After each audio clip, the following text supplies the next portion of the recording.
Welcome, everyone, to the Week 15 edition of the Base on Balls podcast. This is Commish Cody hosting this week. I am joined by Paul and Connor. Paul, I'll let you go first. Paul, how was your week? What's your thoughts? Well, I'd like to thank everybody for bringing me back on. It's been a month since I was last on the podcast. I was out of the country on vacation. It's good to be back. In that time, I lost by 1 point to Hendog, which wasn't thrilling. And then I got blown out this week by Jaime. But the good news is I have a rematch coming up against Hendog this week, and I'm looking forward to it. And we are glad to have you back, Paul. Connor, how are you feeling this week?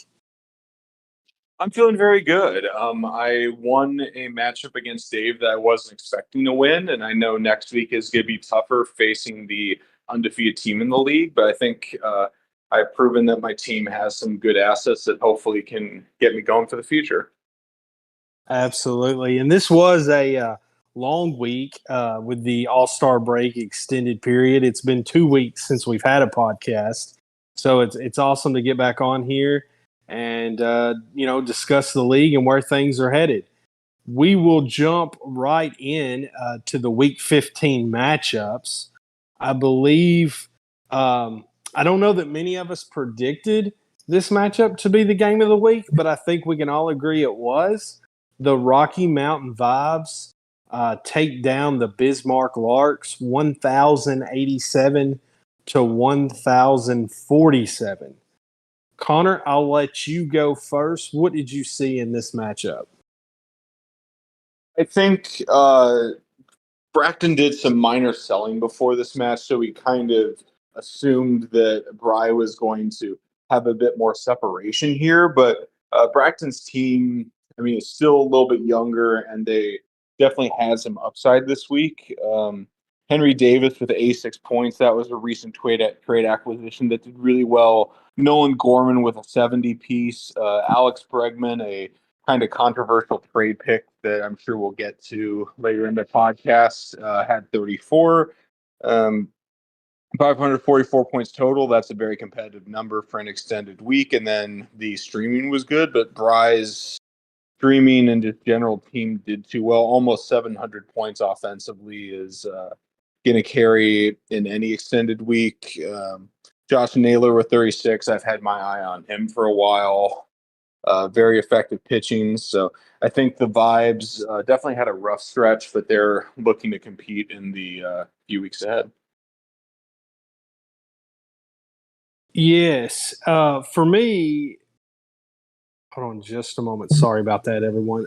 For me, I want to give Bracton a lot of credit this week. I don't think a lot of people thought he would keep this close. And I think up until, the last game of the day, Bry was probably, thinking that at any moment he could lose this matchup. Bracton had really strong performances offensively and even outscored Bry in the pitching department by nearly 100 points, which, for the Larks, that's kind of been the knock on the team, is that he just doesn't quite have the pitching. As Connor, as you mentioned, the streaming, Bracton kind of went to war with Bry this week and really, really had some successful streaming numbers. And just some good output. But I don't want to take anything away from Bry. Listen, great week. I think he finished third in scoring in the league. So a great matchup for Bry. Just a good matchup all around. Paul, what did you see in this matchup? Yeah, so I'll extend what you were saying about the streaming from Bracton just a step further. As you were talking, I was counting his pitchers that Bracton used. It was 31 pitchers that he used this week. Just an insane number, and it's more than, I didn't count Bry's, but it was more than Bry's. But at the end of the day, and Connor touched on it, Bracton was selling a little bit before the week started. And I think you could kind of tell.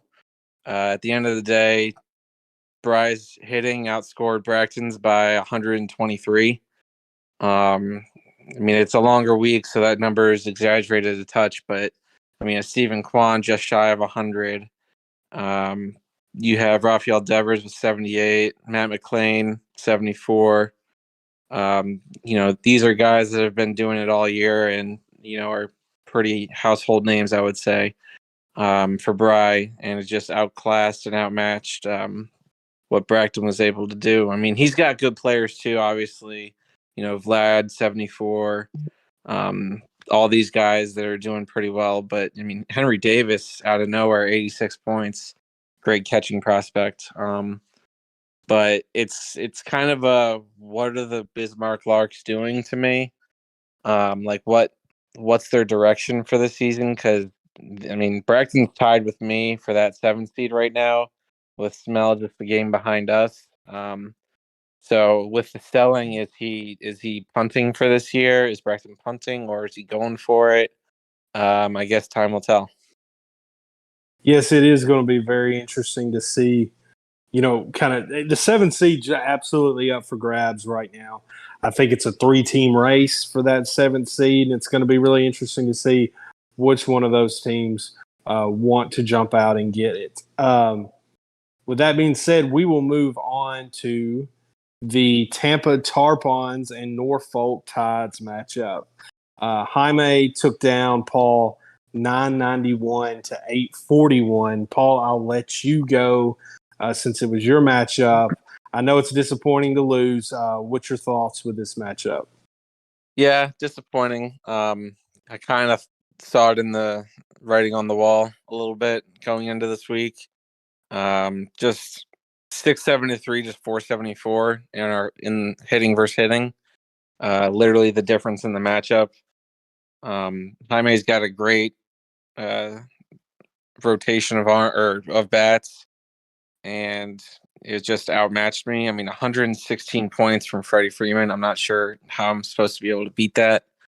And it kind of, I mean, midweek, and we'll talk about it in deals, but midweek, I kind of said, okay, let's see what we can get prospect wise. Because I can tell you my direction and my thoughts for this year. I still intend to try to get that 7 seed, but at the end of the day, I'm just going to try and get future value, future assets as well. And I feel like I did that this week, and I don't know that it cost me the win because I don't think I was going to win it anyway. But it might cost me a win in the next 4 or 5 weeks, and if it does, so be it. I'm really now looking into 2024 and beyond. But congrats to Jaime. His team is really, really good. We've said it all year that his team is not what the record reflected, and now his record reflects kind of closer to what it actually is. Absolutely. And Connor, what do you see in this matchup? So before the analysis, quick question, since I'm joined by a couple of the LM committee in the podcast. I believe that Jaime went over the start minimum, or the maximum. Have those starts been subtracted from the total, or is that still ongoing? Yes. He actually went over by 3. All 3 starts have been removed. So Okay. the 991 with the 17 starts is where his team was at for the week. Okay. So I think including that, all outscored in pitching by 50 points. So that's kind of the hardest thing. It's very easy to acquire a bat. Pitching obviously has a very high premium in this league. So I think we're going to get into next week's matchup, and Smell, who is a game behind, has the easiest matchup. But in my opinion, Paul's still the favorite for the 7th seed, and this matchup kind of shows me why, even in a loss. The relief pitching was decent. Nick Pivetta had 53 points out of nowhere. Sean Manaea had a decent outing following up a Logan Webb disaster. Reed Detmer's 29. That's looked like a smart acquisition so far. Yoshida 41 before he was eventually traded. And then the offense had a couple nice points. Nico Horner with 80. That's definitely going to catch some other owners' attention. And then Jaime, it's well documented that the offense might be the best in the league. Alex Cobb only had 10 before he kind of had a disaster start.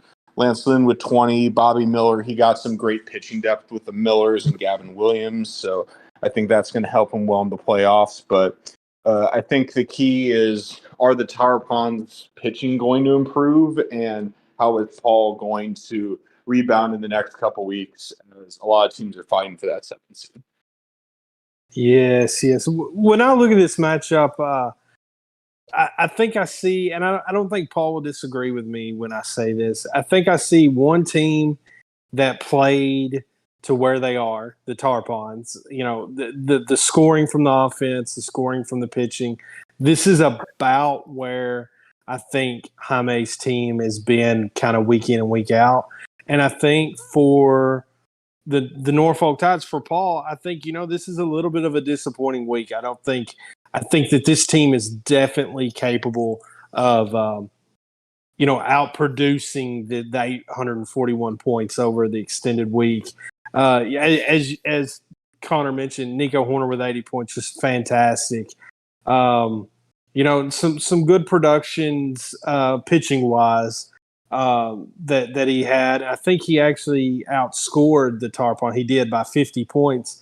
But again, when it come to the bats, as Paul mentioned, the 200-point difference there and 150-point difference in the total in the matchup. So, I think that Jamie played about where his team is going to play week in and week out. I think Paul's team kind of laid an egg this week.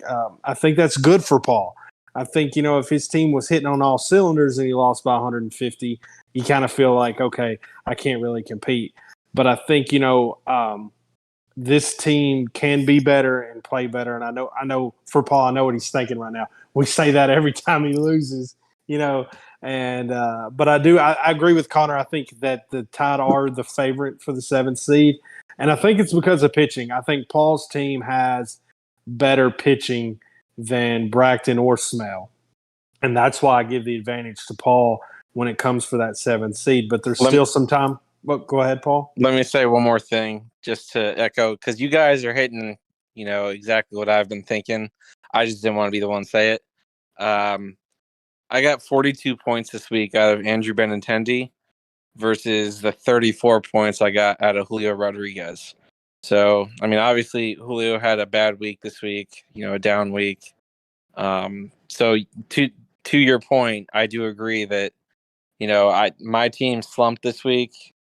I think even if they hit on all cylinders, I probably still would have come up just a little short. But if I'm coming up just short of a team like Jaime's, I feel pretty decent about my team and where it is. Not to mention the loaded farm that I have. So back to you, Cody. Yeah, absolutely.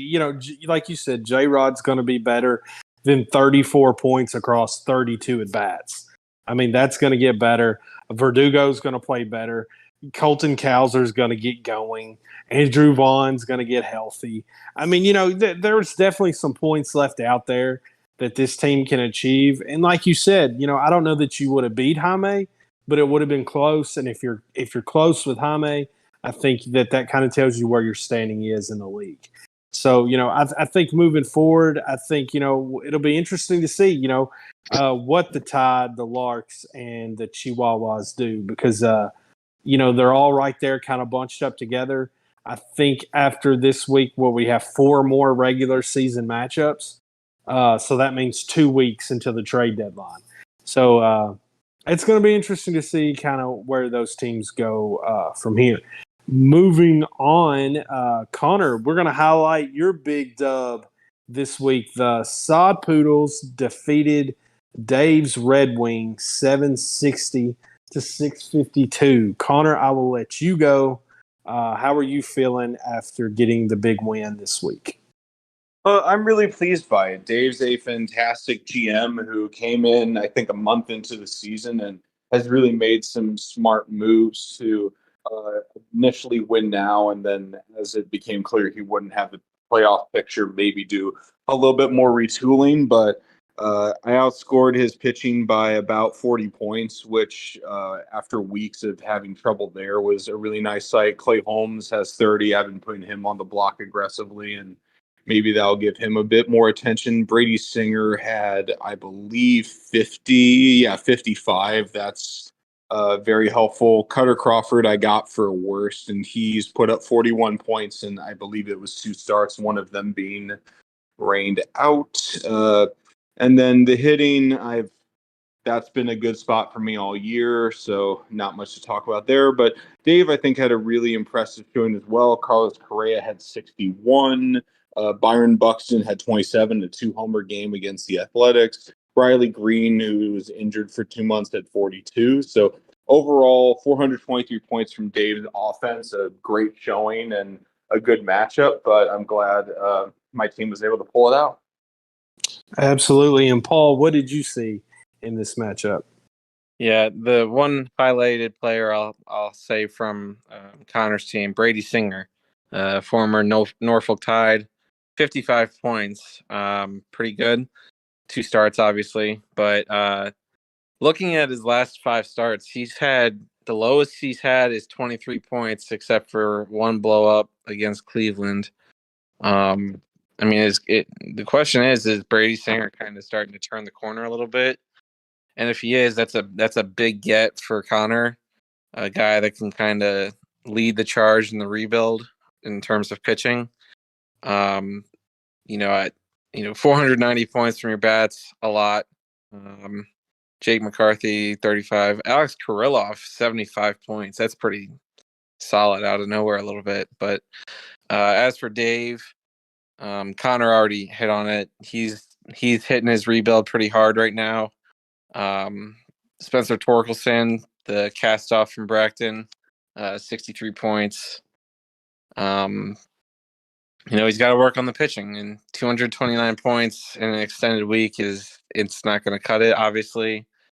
But Dave, he knows what he's doing.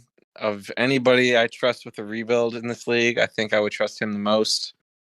So we'll see where he can go from here. Yeah, shout out Connor. I think if there's one thing Connor learned this week is never pick up Connor Seabold. I think this guy's I feel like every week 3 or 4 different owners stream him and he goes negative every time. So I think we got to take mental notes to avoid Connor Seabold at all costs. But no, good win for Connor. I know, he's managing this team. I know the rebuild's the focus, but I always say every week, Connor's working the waiver wire. A lot of pitchers used this week trying to get this win. Cutter Crawford with 41 points. Of course, Brady Singer. If Brady Singer gets going, Connor's either going to be able to flip him for a lot or kind of build around him for the future. He's still young. Some good positive streams there. The bats played well. Looked like Tim Anderson's getting going a little bit. As Paul mentioned, Alex Kirilloff was 75. Pretty eye-opening. Brendan Lau, 41 points. I know he's on the trade block. But, for Dave, again, I don't think he's too focused on trying to win. I think the future is what he's focused on. One interesting thing I see on Dave's teams, Carlos Correa was 61 points, over 38 at bats, so not, otherworldly, but I know, as much as he struggled, Dave's got to be happy to see some positive production out of Carlos Correa. And, Torkelson looks to have figured it out. We'll see if he can kind of continue it. But, huge shout-out to Connor for getting the win, a well-deserved win. And we will move on to mine and Tita's matchup.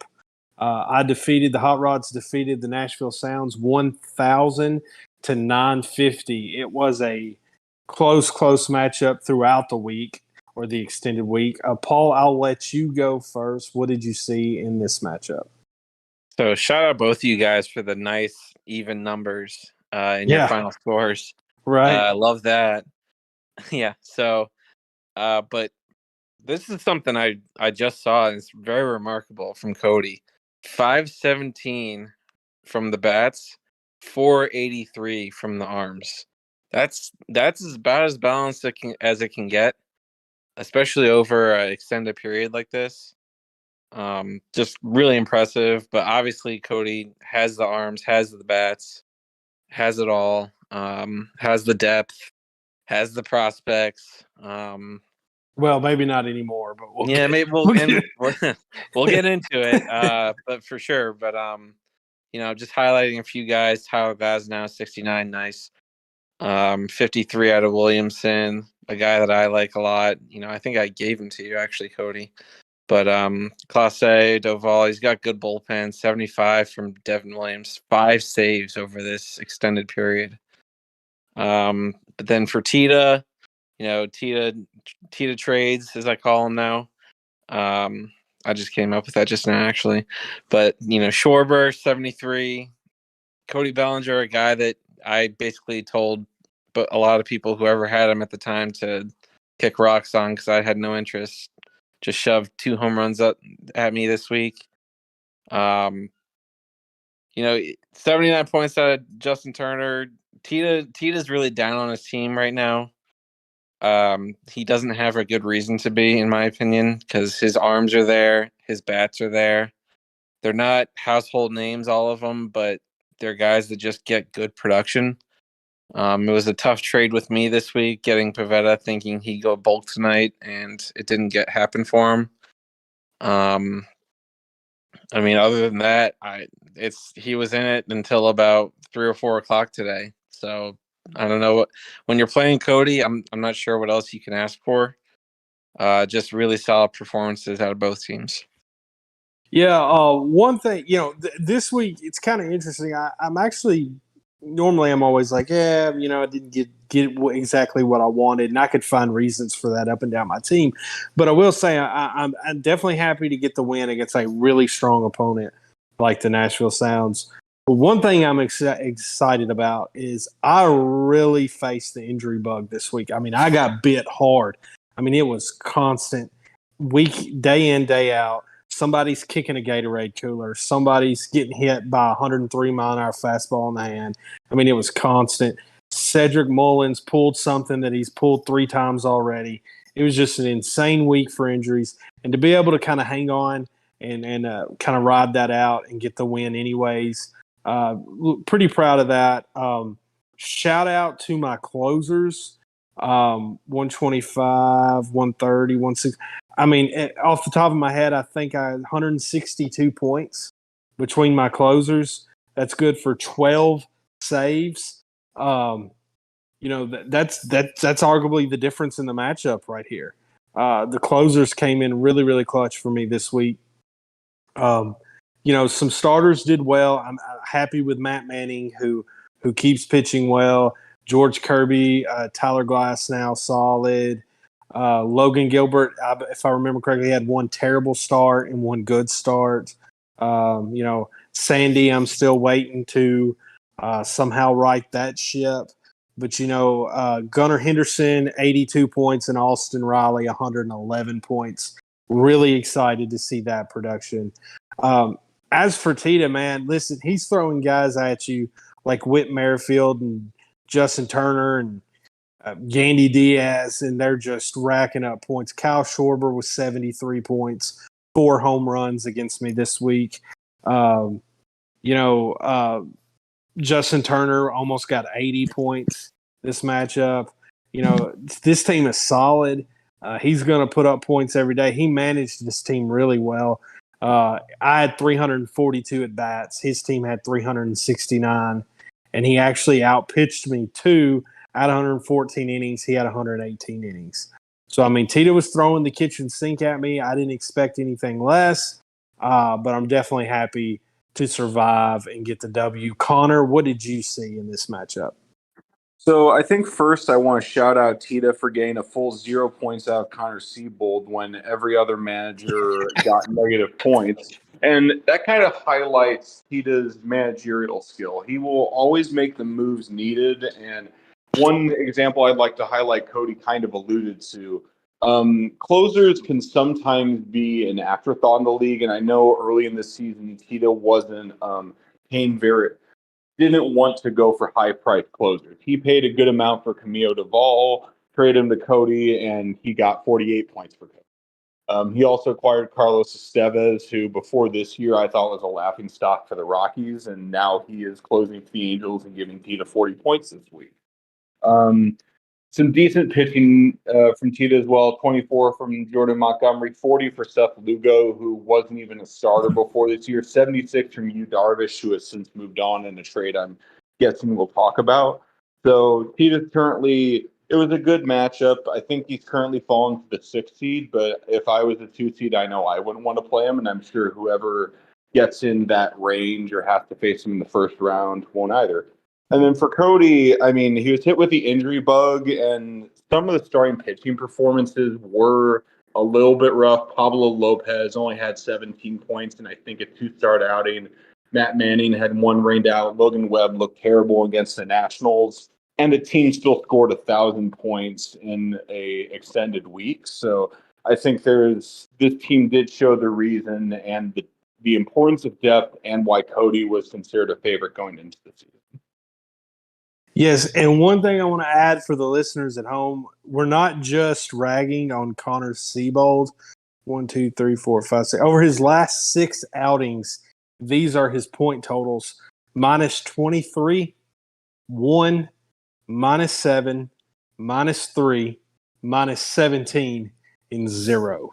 So if you're listening to this podcast, avoid Connor Seabold at all costs. And we will move on to the next matchup. Let's jump into the bloodbath that was the Beach Dogs. 1,171 points taken down Smells Chihuahuas with a point score of 693. I will jump into this matchup. There's not a lot to say. I mean, the Beach Dogs have been the Yard Goats is putting up insane numbers every week, but I would say the Beach Dogs is probably the hottest team in the league right now. Not only have they won multiple matchups in a row, I mean, they are winning big, 676 offensive points and then 495 pitching. But Hen Dog has the Beach Dogs rolling right now. 121 points from Kyle Tucker, 92 points from Juan Soto, and 76 points from Corbin Carroll. I don't think anyone can argue that that's the best starting outfield in the league, and Hen Dog is benefiting from that. He got 70 points from the ugliest player in baseball, Max Muncy, and even Jonah Heim, who he stole from Bracton, 60 points this week. I think Jonah Heim's the number 1 catcher in the league. Number two catcher in the league. But yeah, Hen Dog just continues to just absolutely roll. Lane Thomas, 72 points again. It is just incredible what Lane Thomas is doing. I think he's the number 19th overall player in the league right now. Lane Thomas of the Washington Nationals. For Smell, I don't want to give him a pass here. He's 100% competing right now. He's gunning for the 7th seed. We've seen that in some of his moves that we'll get to later. One thing I know he's got to be excited about is 99 points from Chas McCormick. That's definitely interesting to see. But I think all in all, Smell's got to be feeling pretty let down this week. What say you, Paul? What do you think about this matchup? Well, you touched on Chas McCormick there at the end. Chas McCormick, former Norfolk Tide, who I was shopping earlier this year for a worst. Literally couldn't get any taker, so I dropped him. Obviously, he's turned it on the last few weeks.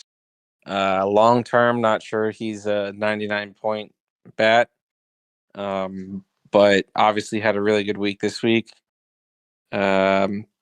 Tough couple starts, tough couple appearances for Smell this week. Bullpen was pretty rough, -30 combined from Colby Allard and Scott Barlow. 216 from the arms. If you're going to be a team that's trying to get into the playoffs, trying to be that 7 seed, 216 from your arms isn't going to cut it in an extended week or in a regular week, really. But then I'll turn it real quick to Hendog, who doesn't really need to be talked about. I was looking at his scores and his points, and I saw one thing that I thought was interesting. He had Lucas Giolito and Mitch Keller combined for Yes. 3 starts, combined for negative 25 points between the two of them, and he still dropped almost 500 points from his arms, just his arms this week. If you don't need to know anything else about his team other than that, just to see how exactly good his arms are. I mean, 60 out of Andrew Abbott, 74 out of no-name Michael Lorenzen. I mean, he's got guys, he's got arms. That's not even mentioning, Spencer Strider, probably the best pitcher in the league with 45. And that's not even mentioning his bats. 121 points from Kyle Tucker. He had 3 home runs in one game. I think it was either last night or 2 nights ago. Just absolutely absurd. If there's a team that can challenge John Haidt, it's definitely Clearwater. I mean, if not Cody, I think there's a clear top 3. And that's not mentioning how good his farm system is. So Hendog has built quite the dynasty. Definitely a team to model your team after. Absolutely, it is. And Connor, what do you see in this matchup? I mean, Paul, feel free to correct me, but I think Hen's team is where Paul wants his team to be in a year or two. That would be sweet. So the pitching was kind of overwhelming, and Smell obviously took over a clear, I would say, rebuilding team, and then has gotten some a little bit of competitive. Is one of the definitely has the potential to be a 7 seed. But the first few offensive matchups, Jonah Heim outscores MJ Melendez 60-53. First base, Paul Goldschmidt outscores Spencer Steer. Second base, Max Muncy outscores Luis Arraez, even though second base, Hendog, I think, considered the weaker position. Jose Ramirez with 61 outscored Matt Chapman with 33. So there really is no weak spot in this Beach Dogs performance. So I agree with Paul that there is a very clear top 3 teams at this point, and it'll be really interesting to see how that plays out, or how aggressive is Hen with managing his assets. And then the same applies to Snell. Obviously, this isn't the outcome he wanted, but it's kind of one some folks are expecting, maybe not by this point differential, but what are the takeaways from this? I think the Chihuahuas have an easier matchup next week, but before the trade deadline, how far to win now will the Chihuahuas and the Beach Dogs go to put themselves in the best playoff classes they can? Absolutely. And we will move on now to the next matchup that we will discuss. And, this one's pretty interesting here. You almost want to call it a bloodbath because of the insane scoring by the Hartford Yard Goats. 1,285, but Scott with a very respectable 825 point performance. This one's very interesting to kind of dive into. Paul, I will let you go first. What do you see with this matchup? So I've been waiting to kind of try and break this one down because I thought the same thing. Scott just dropping 825 points out of the sky. And I was really interested to look into it. And he dropped 595 points from his bats. Obviously, Scott's a rebuilding team. He owns the first round in this upcoming draft. But he's got some nice and young pieces on his bats. Tristan Casas, 70 points. Bryson Stott, 82 points. Suzuki's a guy maybe he trades with 59. But all in all, just 595 points. Nobody scores over 90 points on his bats. Just consistent performances across the board. But that's kind of where the praise ends. 230 from his arms, a few negative performances here and there kind of brought him down. Luis Medina, though, 51, a nice young piece for him to build upon. But other than that, just really not great, low performances. But at the end of the day, if you look, 12 starts. If he could find 5 more starts, he's over 900 points. That beats me. That beats a lot of other good teams in this league. So Scott, he has something to build on his pro roster, and he's shortly going to have quite a bit of talent. He already has quite a bit, but he'll have a lot more talent in his minor league system. But as for John Haidt, there's not really much more to say than what's been said over the last year, basically. Shohei Ohtani, 115, Nolan Arenado, 80. Just the usual suspects doing their usual stuff. Just a casual 691 points from his bats. Then you have the hottest pitcher on the planet in Corbin Burnes dropping 105. Literally 23 strikeouts in 14 innings. Just absolutely nuts. The bullpen, obviously, right there, my guy Felix Bautista, and the worst trade I've made in my entire life. Because I believe Nate Pearson just got sent down today, which was the main return piece from that trade. So not my finest moment, but 183 points from your bullpen, that'll do. We'll see. Obviously, John Haidt's probably going to try and add another piece or two to just make it no doubt that he's going to win it all this year.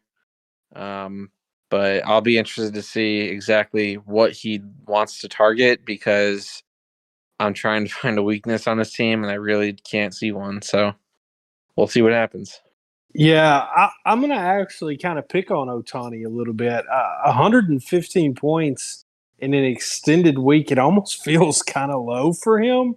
I know it's still great, but it's like, man, he's doing that in 7-day weeks. I kind of thought he would be a little above that, in an extended week. But yeah, Paul, I'm with you. There's no holes here. I don't even know what he could buy. The man, everything he touches is gold. He picks up Chris Taylor for a stream start and he hits this grand slam and gets 16 points. Just insane production. Manny Machado's gotten going for him, 82 points. That's huge. Matt Olson just continues to hit everything out of the ballpark. 26 home runs for the Yard Goats this matchup. 26. Scott with 17, which is probably top 2 or 3 in the league this matchup, the period, in terms of home runs, and he got beat by 9 home runs. John Haidt's offense is just unreal. Again, Corbin Burnes and the production he's putting up, it almost makes the Yard Goats even more unbeatable. And then if I'm going to brag about my closers, I've got to mention the 183 points from the 3 guys that John Haidt's running out there. Huge week in terms of his relief pitching, which honestly, looking at some of these numbers, kind of helped him in terms of his pitching. 594, which is great, but if you cut, if you cut those relief points down, he would have been somewhere around 480, 490, which is not really probably where he wanted to be in the extended matchup.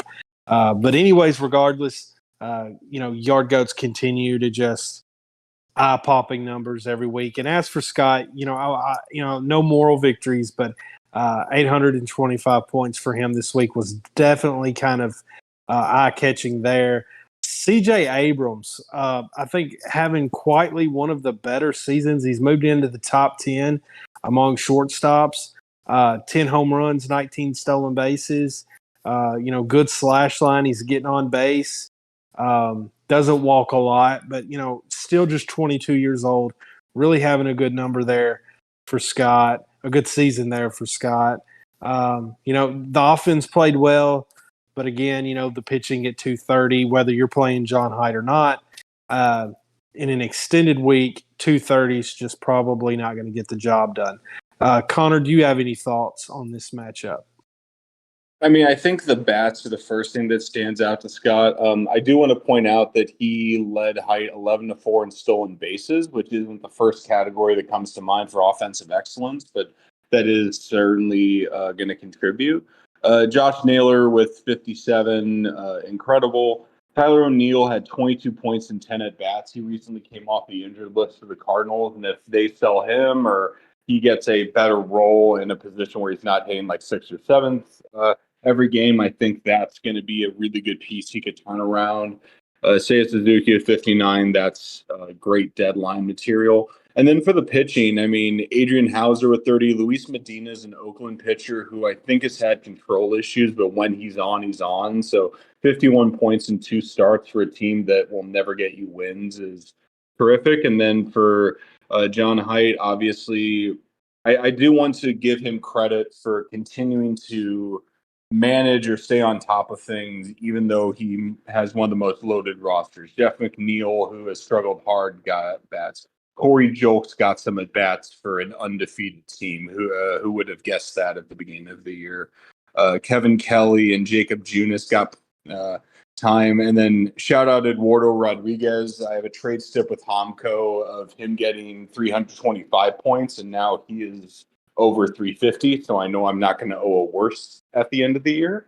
But yeah, I think the yard goats keep growing, and they'll be curious to see what, if anything, brings them down. Yeah, and just to touch on before we move to the last matchup of this week, kind of what you said, Connor. I was looking, and this is really interesting because John Height gets a lot of credit for being, the number one team in the league, and rightfully so. He's got the best record. He's got the most points scored in the league. He beats everybody by 400 points every week. But here's what stands out to me, and this is kind of rare with a team that's loaded full of stars. John Height actually managed this team to have more at-bats, more batters play than any other team in the league. Bry normally holds that card every week because of his streaming. Bry finished with 100 bats this week. John Height had 101. So, I want to give some credit to John Height, too. He's not just sitting on this roster hoping for wins. He knows he's got the best team in the league, but he's managing it to kind of go up just even another notch. So I do want to give him credit in that regard. We will move on now to the last, but certainly not least, matchup of the week. Homco, finally back in the win column, a well-deserved victory as he takes down Chad's Oklahoma City Dodgers 842 to 751. Connor, I will let you jump in. What did you see with this matchup? So I know Homco's been bit with the injury bug, but I think still getting close to 300 points out of the pitching has to be encouraging. Recent acquisition, Matt Brash with 12 points. Duran and Munoz essentially combined for 100 points in the closer or good reliever spots. Tanner Bybee with 72 points. That's incredible for someone who wasn't up at the beginning of the year, so that's a terrific find. Bayo's continued to be impressive. And then the Cannonballers offense just continues to be top half in the league. Alec Boehm with 33 in a kind of weaker position. Gleyber Torres with 80. Nathaniel Lowe with 86. I'm sure he'll fetch a haul at the deadline. And Cody Bellinger with 56 has really turned it around in the month of July. So I think for Homka, there are some good takeaways, and I think we've discussed that he's more of a playoff team in next year than this year, but there's definitely some intrigue there. And then for Chad, he couldn't care less about how this matchup went, but 751 points is still competitive for what his team is trying to do. Brandon Marsh with 39, Luke Raley with 32. Those are going to catch him eyes. Mickey Moniak with 55 points. Kyle Bradish with 63. Alex Faedo, 1 start, 29. All of those are going to catch a potential buyer's eyes and get Chad even more assets. I think Paul made a trade that secures that he has the outright majority in the first round next year, but just being able to show that the pieces he has can still do some damage has got to be encouraging for the Dodgers. Absolutely. And if anybody's wondering or keeping score at home how hot Cody Bellinger is, Cody Bellinger was traded midweek. He scored 56 points for Homco in 15 ABs. And I remember for Tita, he had 66 points. So he scored what is that? 122 points this week. He outscored Ohtani. So Cody Bellinger is better than Shohei Ohtani is what we're saying on this podcast. Paul, what did you see in this matchup? Let's be clear. That is what you are saying on this podcast. I do not co-sign on that. Numbers don't lie. That's all I'm saying. There you go. For 1 week, he was better. There you go. So for Homco, gets the win. He's been deserving of a win like this for a while. He dropped his balls on the table a little bit this week with 842. 559 from the bats. That's quite a bit. Obviously, the usual suspects, scoring a lot for him. Nathaniel Lowe, a guy that I've been pining after all year, pretty much. A guy that I thought maybe we were getting close on a deal for, but never materialized. But one thing I'll highlight for Homco before I jump over to Chad, he didn't have great performance from his arms. He only had 12 starts from his arms. But mind you, he scored this many points, and he had 0 points from Yuri Perez, who's been in the minors for a few weeks. So just imagine this team plus Yuri Perez. It's a different team, and it's a much better team. But then as for Chad, he doesn't care about winning necessarily. He probably just wants to put on a good show, which he did. 750, it's respectable. 467 from the bats. I think that's as much, if not more, than I scored this week for my bats. Mickey Moniak, the comeback story this year continues on. But it's really just who are the guys he's looking to possibly move at the deadline. Ha-Seong Kim is probably going to fetch something, dropping 79 points in the extended period. But we'll see. We'll see what he wants to do, whether he wants to keep a guy like Leody Taveras or trade him. But no matter what he does, I think targeting arms of any sort is probably a priority. 284 this week. He actually outscored him by 1. Chad did outscore Homco by 1 this week in arms. But it's definitely a subject and definitely an area that he could afford to improve on. Absolutely. And that concludes the matchup review for Week 15. We will now dive in to the trades for this extended week, which I believe would go back. I guess we need to go back to July 10th. Yeah. I guess, we would go back to July 10th. There really wasn't a lot of moves, as much as maybe we thought there would be during this extended period, but there definitely was some kind of later on this weekend that we can discuss about. I will just kind of go through the moves and, the ones that deserve to be discussed, we can talk about and everybody kind of give their opinion on. The first one of note here is Bracton gets Bryce Elder and Henry Davis.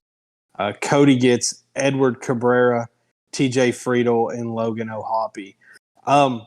For me, in my viewpoint on this trade, Bryce Elder is someone that I've kind of owned and traded away and traded for and traded away several times this year. And every time I own him, it doesn't work. I don't know if he just doesn't like being on the hot rods. Not sure what the problem is there, but he's just somebody that I just didn't want. And Edward Cabrera is an arm that I knew he was coming back soon, and he actually was. He was activated, I think, 2 days after this trade was done and had a positive start in his first outing with the hot rod. So that was a big upgrade in my mind from Bryce Elder to Edward Cabrera. Henry Davis is a guy I didn't want to move, but I felt like getting TJ Friedel there kind of helped soften that blow, and it was worth it to me to upgrade in the pitching department. And Logan O'Hoppe was a guy that he's just kind of a throw in there. Sean Murphy isn't getting any younger. I had plans to trade Kevin Parada, which I did later on in the week. So I kind of wanted a young catcher just to have in my system. I can kind of stash him on IL right now. I think it was an even trade. I think Bracton's prize was Henry Davis. My prize was Edward Cabrera. And I guess you could say the rest of the deal just kind of washes out. Paul and Connor, I'll let you two go. Paul, do you have any thoughts on this trade at all? Yeah, I mean, I'll echo what you said. Elder for Cabrera, I think at worst, that's pretty even.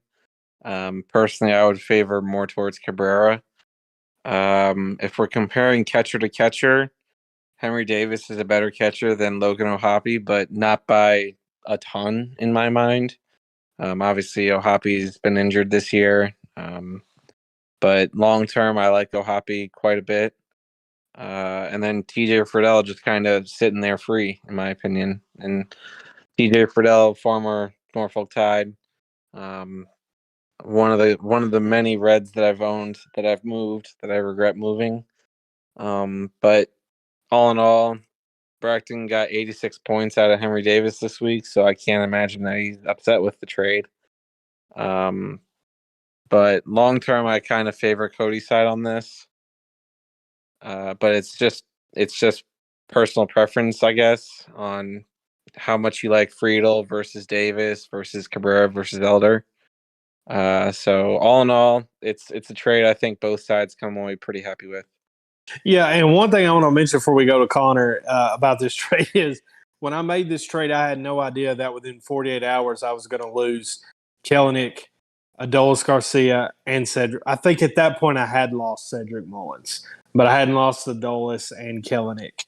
So that actually turned out to be pretty big, getting TJ Friedl there. Connor, do you have any thoughts on this trade?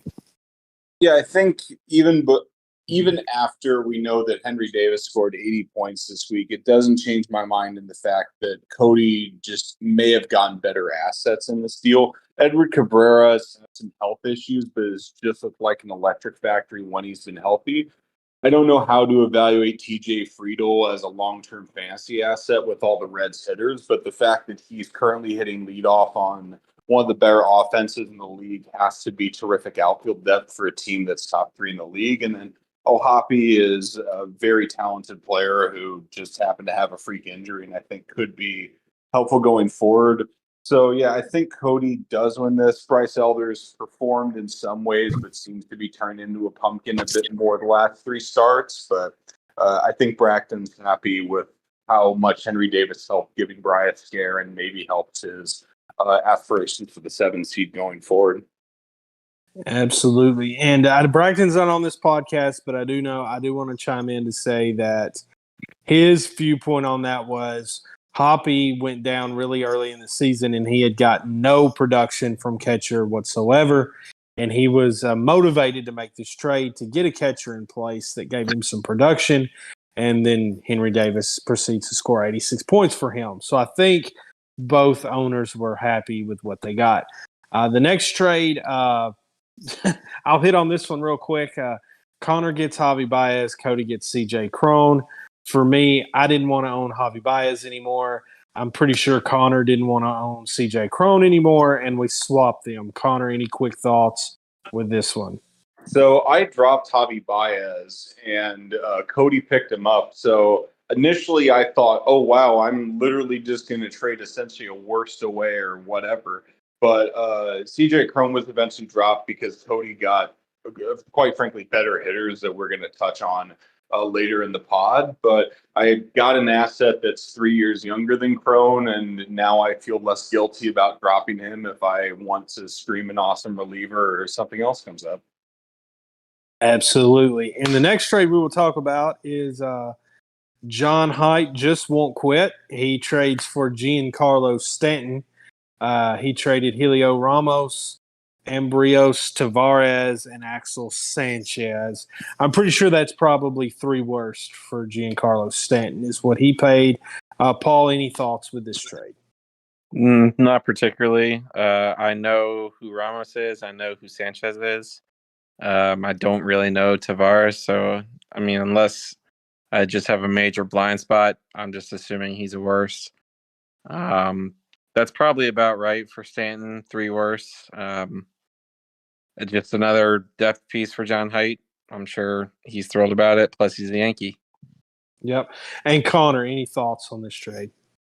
I do like Axel Sanchez a bit more than a worst, even though I think there are concerns with Cole Young and Felman Celestine, pardon the pronunciation. But yeah, I think Stan's going to be a nice piece for Heights, since obviously it's just a ridiculously loaded team, and Stanton is someone who, when healthy, there are a few better power options in the league, but isn't going to be playing every game and frequently injured. So I think that's a nice complementary piece, and 3 assets for a 32, 33-year-old has to be good for Scott. Yes, and if we're wondering how Connor gets, or how John Haidt gets 26 home runs a week, these trades right here are exactly how he pulls that off. The next trade we'll discuss is between Paul and Chad. Paul gets Luis Morales, Benny Montgomery, and Tyler Soderstrom. Chad gets 2 first-round picks. Paul, since you were involved in this trade, what were your thoughts with this move? So my thoughts were value-wise, I like what I get. To me, Soderstrom is as good as the player as I would get with my first-round pick, which will probably be around 7-ish, maybe 8, hopefully. And then Montgomery and Luis Morales for Cody's first. I think that's pretty fair too. Benny Montgomery's been hovering around that top 100 position prospect wise. And Luis Morales is a guy that I've kind of been tracking. He was an international signee this past winter. In I think he's Cuban, and in their Cuban league or whatever, he had like 140 strikeouts in 70 innings or something crazy. Just a really raw, young, but I think talented arm. Just a guy I'm going to try and sit on for a year or two, see how he develops. But in terms of giving Chad 2 more first round picks, it's kind of like giving Thanos his last Infinity Stones. He just now entirely runs the first round for next year. So it's kind of like, what have I done?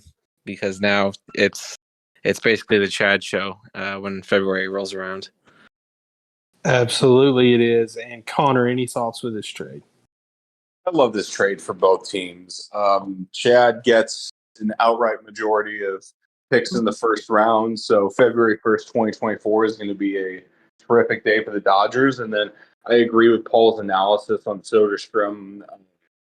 Catcher isn't exactly the Tide's position of need, but catcher and first base eligibility, there's a lot that can happen there. And then Benny Montgomery, I think, has a 366 OPS this year in the minors as a 20-year-old. That's the most Tide stat if I've ever seen it. So 2 20-year-olds for what will end up being like the 13th pick in the first round, I think is definitely a good move. So both teams are probably really happy with what they had, and I have no qualms about here. Yeah, for me, one part I want to mention about this trade is Tyler Soderstrom. The Athletics traded Matt Olson this offseason for 2 reasons, or last offseason, whenever it was, for 2 reasons, 2 off seasons ago. They did it for 2 reasons. One is because they're a shit show of an organization, and 2, because of Tyler Soderstrom. They really believe in that kid. I really believe in that kid. I do think that long term he's going to play first base. And if he can get going and put up big numbers while playing every day at first base, but Paul can slot him in at catcher, even though he has Adley, that's huge value. And it's also a lot of trade value for someone looking to trade for Soderstrom. They're going to factor that in. So I really like this trade for Paul, but I also like this trade for Chad. Again, he wants to have a field day in the draft. He's taken his licks all season long, and he's going to get rewarded when we draft in February. The next trade we'll talk about, a pretty interesting deal here. Tita gets Cody Bellinger, Jose De Paula, and Cole Wilcox.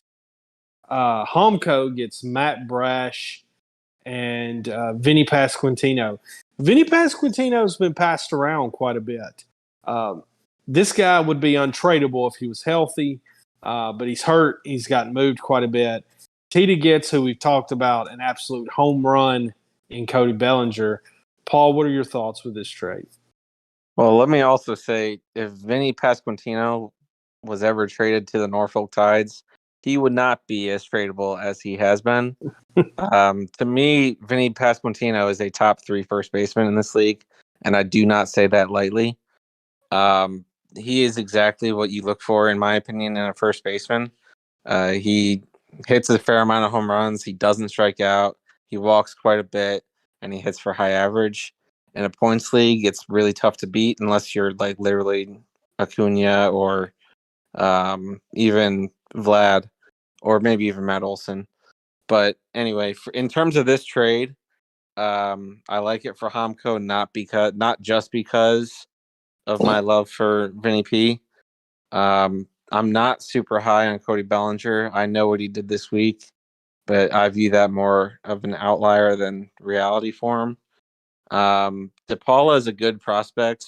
I believe he's not in the top 100, but I've seen lists where he's pretty close. Young kid, should play in the next year or two, I would think, in the majors, maybe. Cole Wilcox is a borderline worse, but Matt Brash is a decent pitcher, playing up now with Seattle.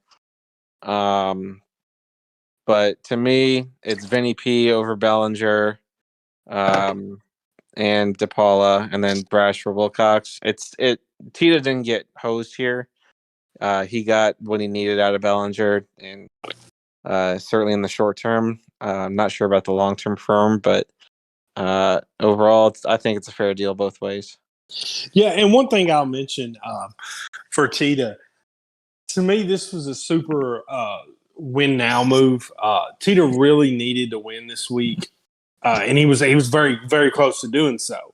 Obviously, Vinny P wasn't going to help him much this week, and Cody Bellinger was going to and did help him a lot this week. So I really think that was Tita's focus: is I got a shot this week. I need to beat this opponent. I need to get back in the win column. And I think that's what motivated Tita to make the move. Connor, what did you see in this trade? I think Tita's the master of the situational or win now trade. A lot of the discussions are pure value or long term, but Cody Bellinger in the short span of being a sound was very productive. And I think Tita maybe identified a weakness in his outfield. Teoscar Hernandez didn't perform too well the first couple months of the year. I think he was a recent acquisition from the Yard Goats, and some of the other names, Jack Sawinski, don't ring off the page. So there is another acquisition from the Tides that I'm sure we'll get to, but Bellinger did help with the fight against Cody. And then Vinny Pasquantino is just a terrific fit for what Homco is trying to do. Nate Lau and Alex Boehm are names that have been put on the trade block, and they can cover first base, but I'm not sure if that they're in the Can Ballers long-term plan. So if they get traded, Vinny comes back in 2024 and probably puts up some good production. So I really like this trade for both sides. Absolutely. And this next trade is super interesting.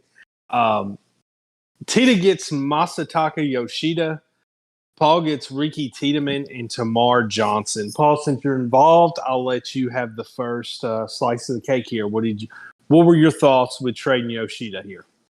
So this kind of maybe is the beginning of my sell-off. I never really intended to move Yoshida. I really like Yoshida. Obviously, he's a 6+ point outfielder. Just turned 30, I think, last week. Really good bat for the Red Sox. Obviously came over from Japan this offseason. But at the end of the day, for me, I kind of saw the writing on the wall against Jaime this week. And I know the rest of my schedule is not pretty. So I'm going to try, but at the same time, I need to look at 2024. Ricky Tiedemann, I think, is going to be pitching for the Blue Jays in 2024. It might be a late debut this year, but I'm certainly more counting on 2024 at this point. And Termarr Johnson, I think, is a guy that maybe can debut mid to late next year as well for the Pirates. But at the end of the day, it's 2 top 30 prospects. And if you know me, you know that I value rankings quite a bit. And to have that kind of value thrown at me, it's not something I was going to turn down. Absolutely. And Connor, what did you see with this trade? I love this trade for Paul. Outfield was not really a problem. Ian Happ, Julio, Alex Verdugo, and Andrew Vaughn are probably the top 4 there. So moving a 30-year-old arm for Termarr Johnson, who went number 3 in the 2023 Johnny Lee draft, and Ricky Tiedemann, who's probably a consensus top 5 pitching prospect, I think really accomplished what the Tides were hoping to do. And then Akito Yoshida is going to put up great numbers, but it'll be interesting to see how long he'll be a sound or what the value would be on a deal going out. Yeah, it's interesting to me. That is, I will say, Paul definitely got great value for Yoshida here. But again, Tita had a focus. Tita was trying to win a matchup, a very important matchup. And, these are the kind of moves Tita makes when he's putting the pressure on you. And then Tita will kind of circle back around. Maybe he doesn't move Yoshida. Maybe he moves another outfielder and kind of gains the prospects back. It's kind of what Tita does. It's smart. It's worked for him. I can't question it. For Paul, how could you turn this down? As Connor mentioned, Yoshida is a 7-point per game bat. But listen, with Paul's situation and where he's at and the depth he has in the outfield, you can make this move all day long and bring in this value. And, this just better positions the Tide for 2024 and beyond. So I think both owners come out. I mean, any deal Tita's in, even if maybe he loses the value on the surface, it's all about the long game. It's all about the moving pieces with him. So I think both owners will be happy. The next trade we'll talk about, another very, very interesting trade. Bry gets Josh Naylor. Scott gets Ryan Mountcastle and Emmett Sheehan. And I'll say, I'm gonna leave him unnamed because he's not on this podcast. I'm gonna leave him unnamed. I got a PM right after this trade was posted, and it said Scott just got Emmett Sheehan for free. And I don't think that can be more wrong. Josh Naylor, Brock got a very, very good bat here. Josh Naylor is under 27. I posed the question on main chat, who's better, Vlad or Josh Naylor? The numbers are very similar this year. I think Josh Naylor is upwards and over of 6 points per game right now, under 27 years old. Really providing a lot of depth. And first base is a sticky position. There's a lot of good players out there, but it really falls off pretty quickly after that. I learned that after I traded Vlad away, and really didn't have any options at the position, and really struggled to recover. And Bry was the original Vinny P owner, and when Vinny P went down, Bry's kind of been struggling to get a first baseman, and I think he landed a really good one here. Ron Mountcastle's a guy I like him. I don't know that I like him with Baltimore. I think he needs to be traded. I think he's kind of losing his positioning there. I think Santander is really taking over at first base. And even when Mountcastle was out with some, I think he was having some vertigo issues or some kind of issues like that. And Ryan O'Hearn stepped in. Ryan O'Hearn played better than Mountcastle was playing. And so I just kind of worry that he's kind of lost his footing there. But now for Scott, Emmett Sheehan, a highly sought-after pitcher, another guy the Dodgers just bring up. Everybody wants the young Dodger arms, and Scott got one in this trade. I just think it's an interesting deal. Connor, I'll let you go. What do you see with this trade? Before the year, I would have thought that Scott just would win this trade outright. A Dodgers pitching prospect and who is a cleanup hitter, a number 5 hitter for a talented but up and coming Orioles offense. But now Ryan Mountcastle's, almost been pushed into a part-time spot with Ryan O'Hearn doing well, these other bats coming up. And Josh Naylor, the last year and a half, has returned from a gruesome leg injury and just fall, being a cleanup hitter behind Jose Ramirez and in front of Andres Gimenez and Josh Bell. So Bry definitely cleared fixing the hole, and then I still think Scott got tremendous value for the pieces received, because if Mountcastle moves to another team, I could definitely see him picking the pace back up again. Absolutely. And Paul, what did you see with this trade?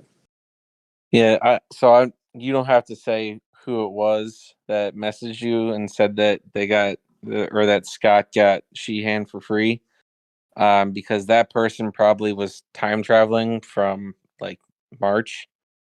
Because in March, you would think that if you look at this trade, that Scott did get Sheehan for free, but Josh Naylor has been an unreal bat this year. I mean, this Brian can attest to it. The second he got Josh Naylor, I messaged him asking for a price, because Josh Naylor is a guy that, I've liked for a little bit, but he's really exploded this year, and I don't blame Bry for pretty much telling me to get fucked. So I don't know who it was. I don't really care who it was. They couldn't be more wrong about this trade. Not to say that Scott made a bad trade. I like Sheehan a lot. Ryan Mountcastle, when he plays and isn't dealing with vertigo, is a really good bat as well. But you both kind of touched on it. His time with the Orioles may be shortening. They're playing Anthony Santander at first. They have Ryan O'Hearn, who's done well this year. They have one or two guys in the minors, a Josh Lester, a Kobe Mayo. I doubt he'll come up, but another guy that can play the position. So, I mean, him being a right-hander in Baltimore with their fence where it is now, I know that they kind of try and target left-handed batters. So we'll see what happens with him. He might stick around just because the Orioles are idiots and they don't make good trades. But we'll see. Bottom line is Josh Naylor is the clear better first baseman. But Sheehan, I think I like a lot and has good potential. Absolutely. And now we will move on to the blockbuster league-altering. Tita didn't know what to do with himself. 16 trade that went down. That, guys, honestly, who would have guessed if we were going to have a 16 trade that Tita wouldn't be involved in it, right? How wild is that? Wild. Maybe we should have invited him. He could have got in. But yeah, so a big trade here. Realistically, it was more of a 2-team trade with some quick trades off of it, but we'll call it a 6-team trade because that's what it is. Paul gets Jackson Chourio, Jackson Jobe, Christian Vaquero, a 2025 second, and a 2026 fourth. Bracton gets Brian Wu, Alex Bregman, and a 2024 fourth. John Haidt gets Gavin Cross. Cody gets Michael McGreevy. Hendog gets a 2026 fourth. And Connor gets a 2026 fourth. Paul, you by far got the biggest package in the deal. I will let you go first. What did you think about the players you got and the players you sent away? So I kind of orchestrated this whole thing. So I'll kind of break it down from beginning to end. Bracton came to me about Wu and Bregman, and I really didn't have too much interest in moving both of them together. I was kind of looking maybe at doing one and then doing another if the return was right. But he asked for both, and he threw out Jackson Chourio. And if you throw out Jackson Chourio, I'm going to listen. I don't care who you're asking for. So it kind of evolved from there. He was offering Churio, Job, and Gavin Cross. I'm not a big fan of Gavin Cross, but I knew that if I could find a third piece, then that was a deal that I'd be interested in. So I started asking around. There was a few guys on Voice that night. So I just started asking around who likes Gavin Cross.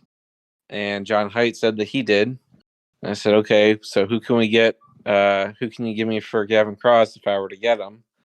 And he threw out Michael McGreevy. And I said, okay, McGreevy's decent. But then I said, who else? And so Cody was around. So I messaged him if he would want Gavin Cross.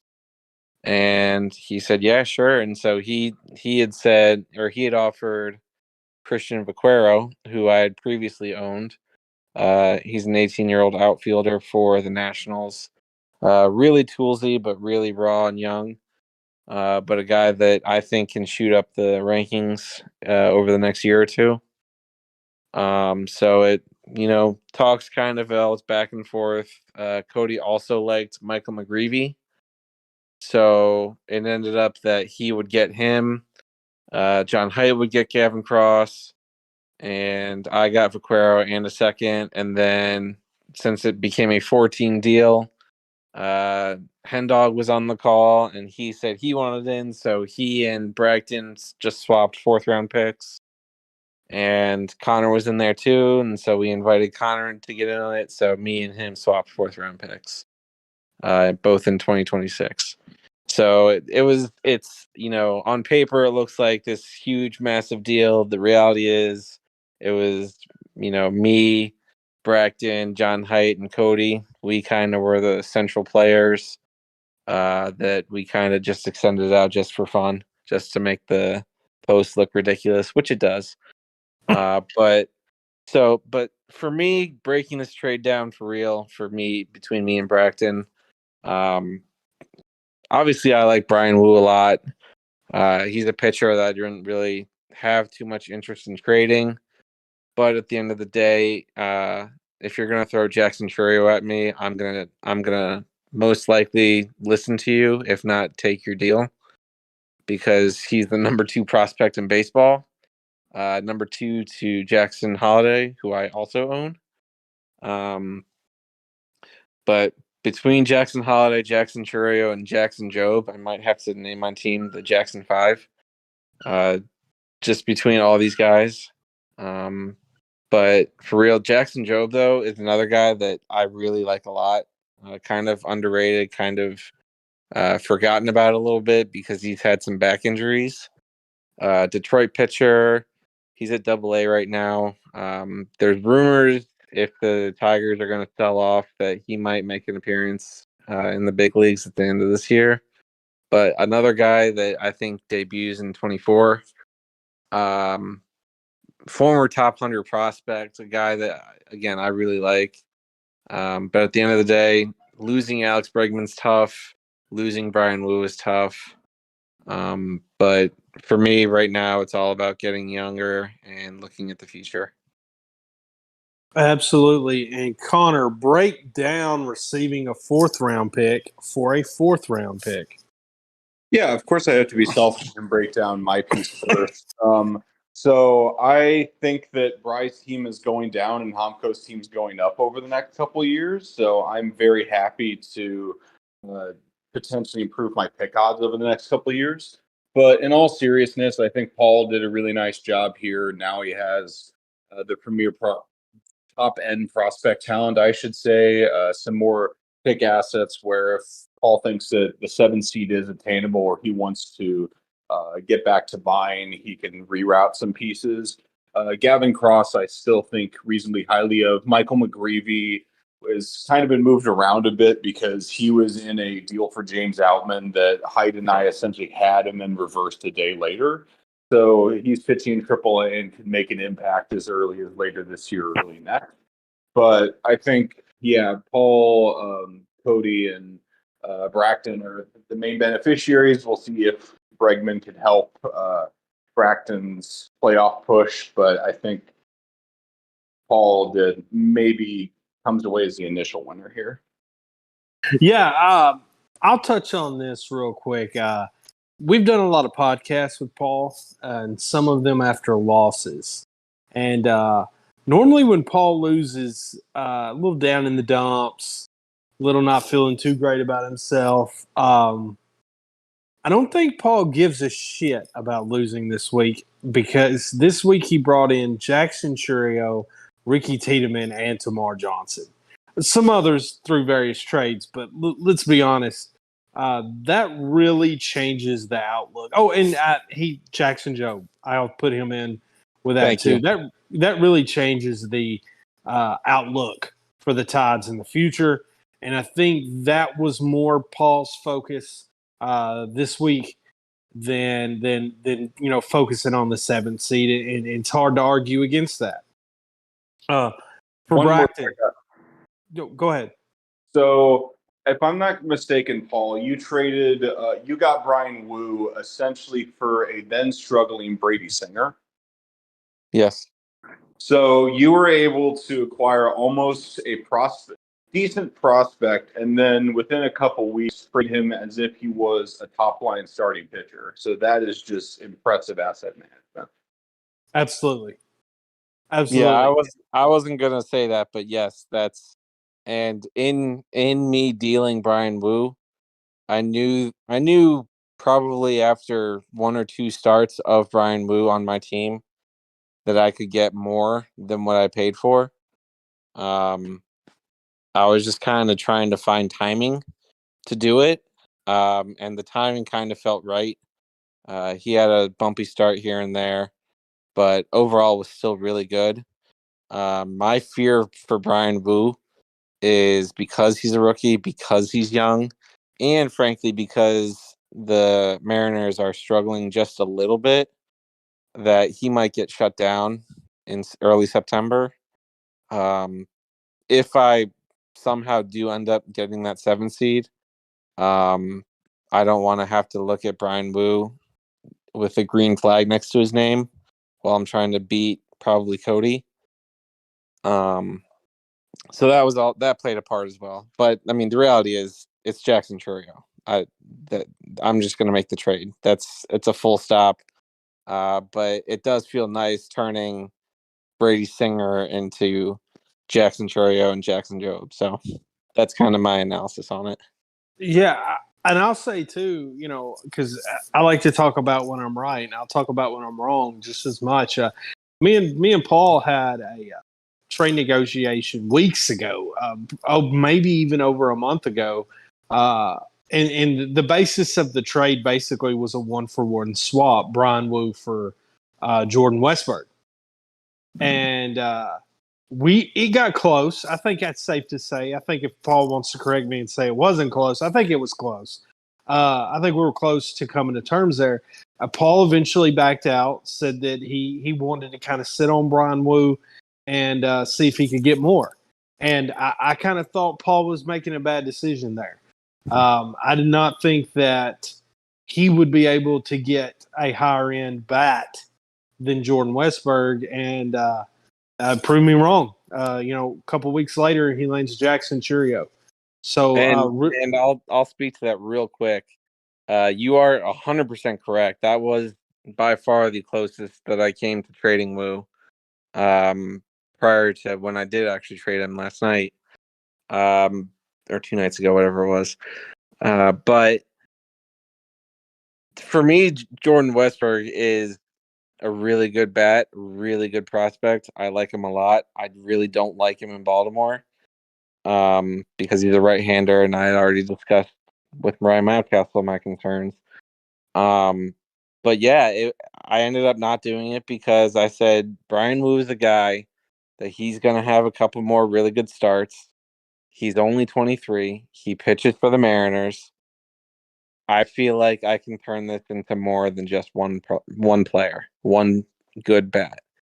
And it turned out that one good bat went from Westburg to Churio. And when I break the trade down, it's not Wu for Churio. It's more Bregman for Churio.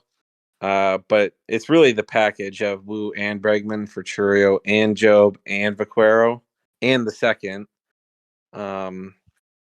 So, I do. Cody is right. I almost did do that trade, but hindsight, I'm kind of glad I didn't.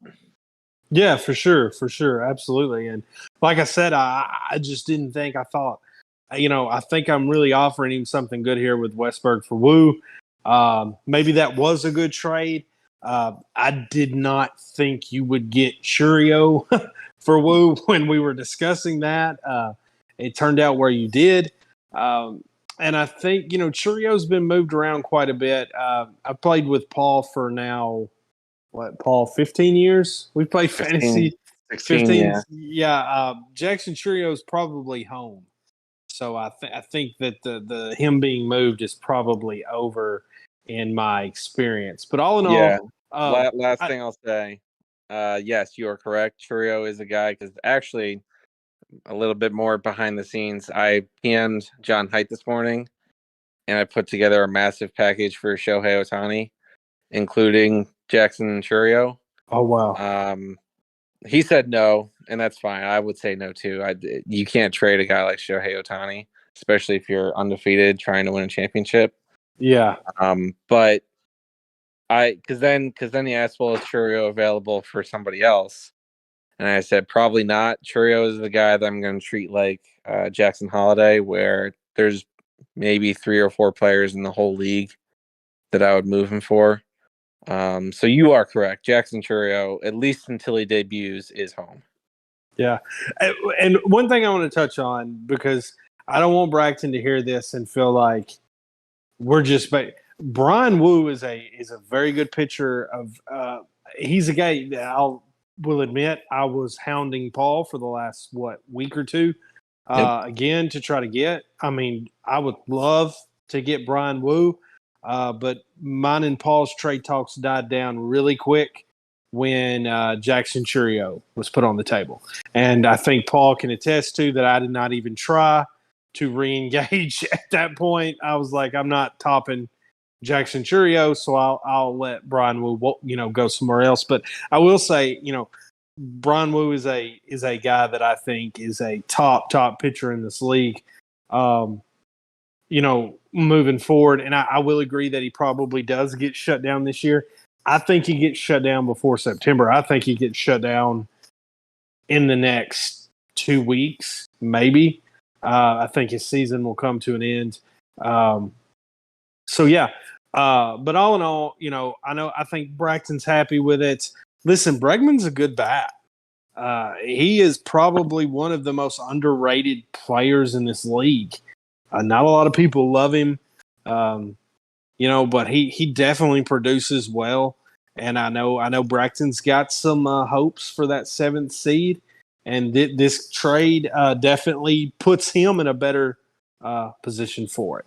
So we will move on now to a trade from yesterday. Let's see here.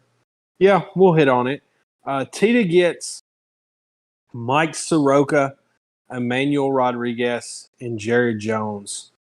Smell gets Yu Darvish and Yusei Kikuchi. Connor, I'll let you go. What were your thoughts with this deal? I think this trade is almost incomplete from Smell's perspective because Yusei Kikuchi is just too inconsistent.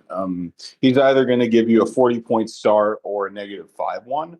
So if Smell continues to buy and build up that pitching roster to where Kikuchi isn't a start every start where he's an available player, I think this is going to be a win. And Yu Darvish is kind of an underrated ace because of the age, but he's just been an ageless wonder in San Diego and maybe a year or two after. I think Tita hit out of the park here. Garrett Jones is a high-rising pitcher. High 90s fastball has rapidly ascended from, I think, high A to triple A this year in the Pirates organization. And then Manuel Rodriguez is just a dog. I might have to come calling, but I know Tita is a big fan of him. And then Soroka was traded pretty quickly, but he's had a track record in the major leagues. So I think both sides accomplished something specific, but I love Tita's value here. And Paul, what did you see here? Yeah, I kind of agree that it's an incomplete. Soroka kind of just got. I think he actually did just get sent down to AAA today. So it's tough to evaluate it on its face. Darvish and Kikuchi a little bit older, but Smel's trying to get into the playoffs, and I commend him for it. Rodriguez is a good prospect. Jared Jones kind of a worst, but at the end of the day, Smell gets what he wants, and we'll see if Soroka can come back and help Tita down the stretch. Yeah, so for me, I gotta say, it is just I can't wrap my mind around how Mike Soroka gets traded, how he has trade value. I don't. Maybe I am just not open-minded enough, or it just astounds me that Mike Soroka has any trade value whatsoever. But I guess as long as Bracton is still in the league, Mike Soroka will have some sort of trade value. But all in all, Yu Darvish is a good pitcher, puts up numbers, but at his age, he's not going to get any return. I mean, he's just not going to get a huge package at his age. And Kikuchi's a guy that I just avoid with how inconsistent. Tita got a good prospect in Emmanuel Rodriguez, and I agree with Connor. Jared Jones is a very intriguing prospect too. So to me, it's a fine trade.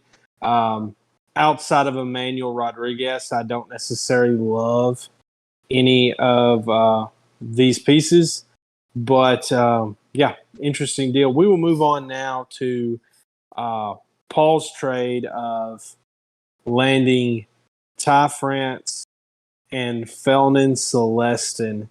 Titi gets Nick Pivetta and Richard Fitz. I'll go first with this trade. Ty France is a guy that I really like. I think he's a very solid bat to bring in. And I think for Paul, he lost a couple pieces this week with some of his moves. To me, Ty France can kind of, replace the Alex Bregman production that he lost. And Celestin's a young kid, far away, raw, but just oozes tools and talent. So interesting get for Paul there. I know Tita made this trade to land Nick Pivetta for a Sunday showdown with me, and I don't think it quite worked out. I think the Red Sox kind of altered their plans last minute. I know Tito probably regrets that a little bit. Connor, I'll let you go here. What did you see with this trade? I get where Tito's coming from, but I personally can't stand Nick Pivetta. I think he's just been underwhelming his entire career with Philadelphia and Boston, and then Ty France is just been a producer the last couple of years, hitting in the top 3 for the Mariners. So I like this get for Paul. It'll be interesting to see how Richard Fitz plays out, and maybe Pivetta proves me wrong, but I think Paul had some really good, made a really good move here. And Paul, real quick, your thoughts with this trade? Yeah, I liked getting Celestin back. I regretted when I moved him. Ty France, I know he's a good player. I already have a decent first baseman with Vaughn, but you can never have too many. Plus, it allows me to play Isaac Paredes at third base because I now have a hole there since trading Bregman. But I mean, Nick Pivetta is a guy I literally picked up in free agency, and Richard Fitz I've seen as a worst. So to get that kind of value for those two guys, it's another deal I couldn't say no. So Tita, obviously he was looking for Pivetta to fill a bulk reliever tonight. Didn't work out that way, so it's a little bit of bad luck for Tita. But Pivetta, he literally scored 49 points the other day against Oakland. So obviously a good pitcher, and a guy that'll help Tita down the stretch. Absolutely. And we'll touch on this one real quick. Tita gets Anthony Descafani. Connor gets 2 worst. Connor, your thoughts with this trade real quick. Yeah, so I think Tony Disco has a lot of potential, but kind of like the trade I made with Paul, getting Javier Baez and a worst for Sean Manaea, I just don't know what this Giant staff is doing pitching-wise. So Tita wanted a pitcher to help the fight against Cody, and I was looking to clear some roster space or maybe get more. I have a lot of pitchers on the IL, so maybe some more clarity and some more spec spots. So it'll be in. I could definitely be the clear loser in this trade if the Giants figure out why DeSclafani is struggling or give him a clear starting spot. But I think, and Tito also got the starter he was looking for. So straight up trade, but we'll see how it goes. Absolutely. And the next trade we'll talk about real quick. I traded DL Hall to Bracton for two worst. One today, one October 30th, one owed. So two worst total. For me, I've kind of wrote DL Hall off. He's not even playing in affiliated ball right now. The control's gone. The velocity's gone. I think he's just gotten passed up there. So I took the opportunity to get two worst for him and kind of grow my prospect numbers a little bit. Connor, do you have any thoughts with this trade? Not really. I think getting two worse from a previously top prospect that maybe he's lost a little bit of luster recently was a solid move. And next, this one was pretty interesting, and I got to be honest, caught me off guard. Smell gets Freddie Peralta and a second-round pick. Bry gets Zach Gelof, Cade Horton, and Drew Thorpe. Connor, touch on this. What do you kind of see with Smell buying a starting pitcher here? I think Smell actually got some pretty good value here. Peralta can be an electric arm, but the concern is almost the right side of Jesus Luzardo, where there can definitely be some inconsistencies. But 2 or 3 weeks ago, Freddie Peralta was going for 4 or 5 big name assets in between Bry and Bracton, and now Smell's getting him for 3 and gets a second round pick. So I think Smell is definitely taking a gamble here, but I think given what the previous price was, it makes sense. And if worse happens and it becomes clear that the Chihuahuas can't get the 7 seed, Peralta could definitely be moved elsewhere. Yeah, it was definitely an intriguing trade. It definitely caught me off guard. One thing I've bragged on Bry all season is his pitching depth. And to see him trade Freddie Peralta here for albeit solid prospects, Cade Horton, as a Cubs fan, is a guy that is just zooming up prospect ranking list. And Zach Gelof just got called up to Oakland. So, I mean, Bry got some nice assets here, but I just didn't expect to see him move Freddie Peralta and kind of lose some of that depth. Smell, is really, really, really working to fix the pitching woes. He brought in, Yu Darvish and Kikuchi and now Freddie Peralta. So definitely an interesting trade here today that I did not see coming. Paul, did you have any thoughts on the Freddie Peralta to Smell trade? Yeah, I mean, Freddie Peralta is a good pitcher.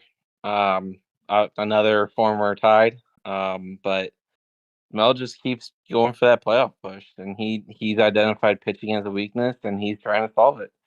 So I commend him for that. Gelof has had a good debut. It's only been a week or so, but it's gone pretty well. I think he's over 7 points per game. In that, was it 5 or 6 games? But a guy I don't love, but I like him long term. Cade Horton, I really like long term. And then Drew Thorpe, what was it? He had 13 strikeouts or something in his last start. So obviously it's a good return for Bry. I think well worth it, but Smell accomplishes what he wants to with this trade and gets a pitcher that's going to help him get into the playoffs. Absolutely. That's very, very interesting trade. And I know I keep saying it, but it just caught me off guard. I just didn't see this trade happening today. The next trade is definitely podcast worthy. I think I probably shocked the world a little bit with this move. Cody gets Spencer Steer. Smell gets Jordan Westberg, Kevin Parada, Justin Crawford, Brandon Williamson, Yu-Min Lin, and a second-round pick.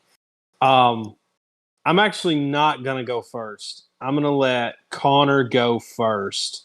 And I'll go last on this and explain my thought process. But I really want to hear what Connor and Paul has to say. Connor, what is your thoughts with this trade?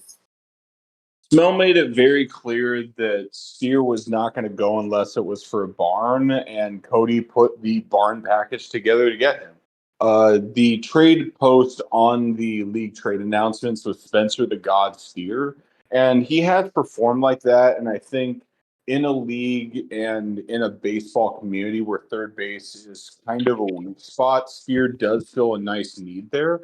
I think the question I'd have going forward is same thing with TJ Friedel earlier in the podcast. With all the bats that the Reds have, at what point do you have too many cooks who gets traded to a franchise with less support, who gets moved out of position? So I think Steer will be helpful for a championship run, but for Smell, who's been given a lot of assets for other win now pieces, this is kind of a retool of the farm system or going forward that I'm really curious is if they're going to move for more buy now pieces or if he's just going to hold and see what Brandon Williamson can do for his pitching staff, for example. So, I mean, on paper, I think Smell gets away with it well, but I can see where Cody's coming from.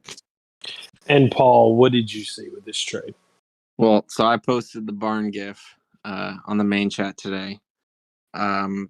This is a huge package. This is definitely an overpay. I mean, Cody's in position to do it because Spencer Steer is the guy that's going to help him in September because the Reds are going to be playing competitive baseball in September. So he's the guy that's going to be in the lineup every day. But in terms of what Smell got, Jordan Westburg, we've touched on it this podcast. He's the guy I really like. I like even better if he gets traded. I don't know if that'll happen or not. Kevin Parada is the guy that I owned. I believe actually I drafted him this past year. Catcher for the Mets, really good bat. We'll see if he can stick at catcher or if they move Alvarez maybe somewhere else. Crawford's a good prospect, still young. Brandon Williamson, pitching right now for the Reds. Kind of an up and down, but he's relatively young as well. And then Yumin Lin, a guy that Cody can attest. I've been after Yumin Lin for a few weeks now. Really up and coming prospect for Arizona. And then a second. So, I mean, Spencer Steer, kind of relatively at least unknown prior to this year. I believe he was in that trade, the real life trade, for Tyler Mahle, whatever it is. Kind of an afterthought in that trade, but obviously is providing, good value for the Reds this year and a guy that's really going to help Cody. And I guess if it's a talented player, he's young, and Smell wanted a barn and he got his barn. Yeah. So, from my perspective here, it's pretty interesting. I had been going around the league in PMs trying to kind of make some kind of impact move, and I was really striking out. Basically at this point in the year, all the impact players are on contending teams, and the contending teams aren't really selling because they're contending. So it's really hard to make a big move right now. And I seen Steer on Smell's team. And I thought, well, screw it, I'll try.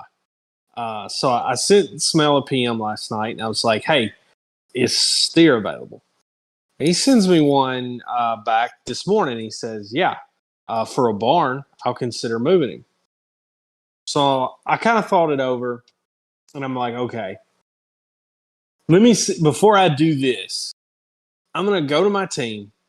I'm going to find this package of players that are more appealing to other people than they are me, and guys that I'm not really using and relying on, and try to make this package that looks super enticing, but it really doesn't hurt me to lose every piece of it.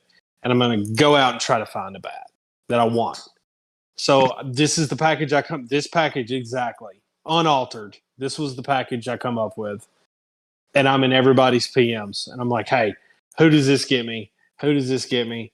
and as discuss Homco, Michael Harris come up. And I'm like, man, I just don't know if Michael Harris is the type of player that I could move for that kind of package. And I thought back to Smell, and I thought, man, maybe Steer is. Maybe Steer's the fit I need, the positional fit I need. So I threw the package at him, and he accepts it. For me, listen, I get it. That's more value than Spencer Steer's worth. I'm not going to argue that for a second. But here's the thing. Jordan Westbrook is a guy I called up too early. At the time I called him up, I needed him. Immediately after a couple of trades went down, and this guy could not crack my lineup. I just couldn't get him in my lineup. I wanted to. It's Jordan Westbrook. He just got called up. He's playing for the Orioles. I'm like, man, I want to play him. I mean, I could never get the man in my lineup. So, I mean, he's a guy that I can move. Really doesn't affect me whatsoever. His position, he has a lot of positional eligibility, but I'm really deep at every position that he has. Kevin Parada is two things that I don't touch in fantasy: a New York Met and a catching prospect. So him being included, no harm, no foul. Justin Crawford has to be the biggest letdown I've ever owned in fantasy. I'll explain that just a little. I draft this kid because he's the son of a former Major League Baseball player. He gets drafted to the Phillies. We've got a Phillies fan in the league. I've been trying to get rid of this guy for months, and nobody has any real interest in him. And I'm like, man, I can't figure it out. So, like, about a month ago, he starts playing really well. He starts getting some helium, some height. People are tweeting about Justin Crawford. And I'm like, okay, now's my time to move him. Radio silence. I mean, nobody interested in the guy. So I'm like, you know what? We'll throw him in this package. Now, this is where it gets a little rough for me because I am probably a bigger Brandon Williamson fan than most.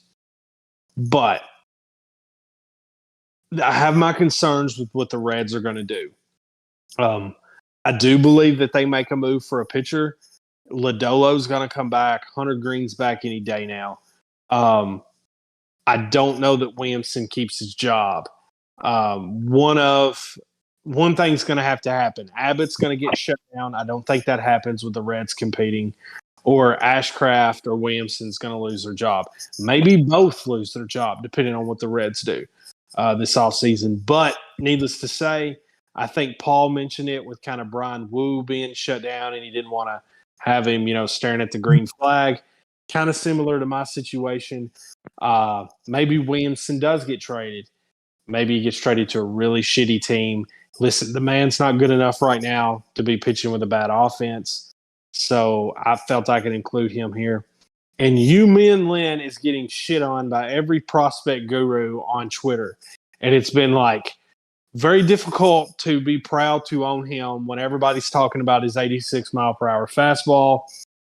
He's got insane secondary pitches, but he's really, really, really taken a big hit in terms of perspective value with kind of being called out for, hey, listen, he doesn't throw hard enough to cut it in the big leagues.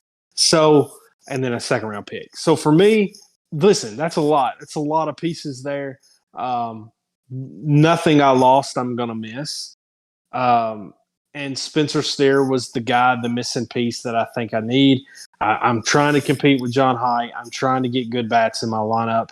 I think that what we're seeing from Steer is just kind of the opening act. I think that he's so much even better than kind of where he's been right now. And I can say that for the entire Reds lineup. I think that lineup is just going to get better.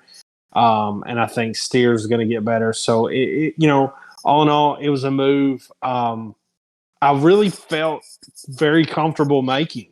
And I know Smell's happy with what he got. But for me, I really didn't feel crumbled by it. And anytime you can get rid of a Met and a Philly in the same trade, your team automatically gets better. And I know Tita will agree with that. So moving on to the last two trades of the week, real quick, Connor sniped and come and got Dylan Beavers for 2 worst. Connor, what was your thoughts with trading for Dylan Beavers for 2 worst? So I actually owe Cody a thank you this because he put Beavers on the block a couple months ago saying, well, with all this Orioles talent, there aren't too many outfield prospects. So I got to looking more into Beavers and really have gotten on the hype train with him. I previously owned him a couple times and then moved him for Patrick Sandoval because I knew I could flip him to Bracton for hopefully more than I paid to hype. So I've been really hoping to get Beavers back, and 2 worth seemed like a reasonable price after some other moves I made. So I was very happy to reacquire him, and hopefully Cody enjoys the additional prospect spot. Paul, Orioles fan, any thoughts with this trade? I like Dylan Beavers. I think he's worth 2 worse because he's not a worse. I think he maybe could crack the top 100 going into next year. But you're right, Cody, that they have really good prospects, but outside of Colton Cowser and Kjerstad, there are not many outfielders that they have.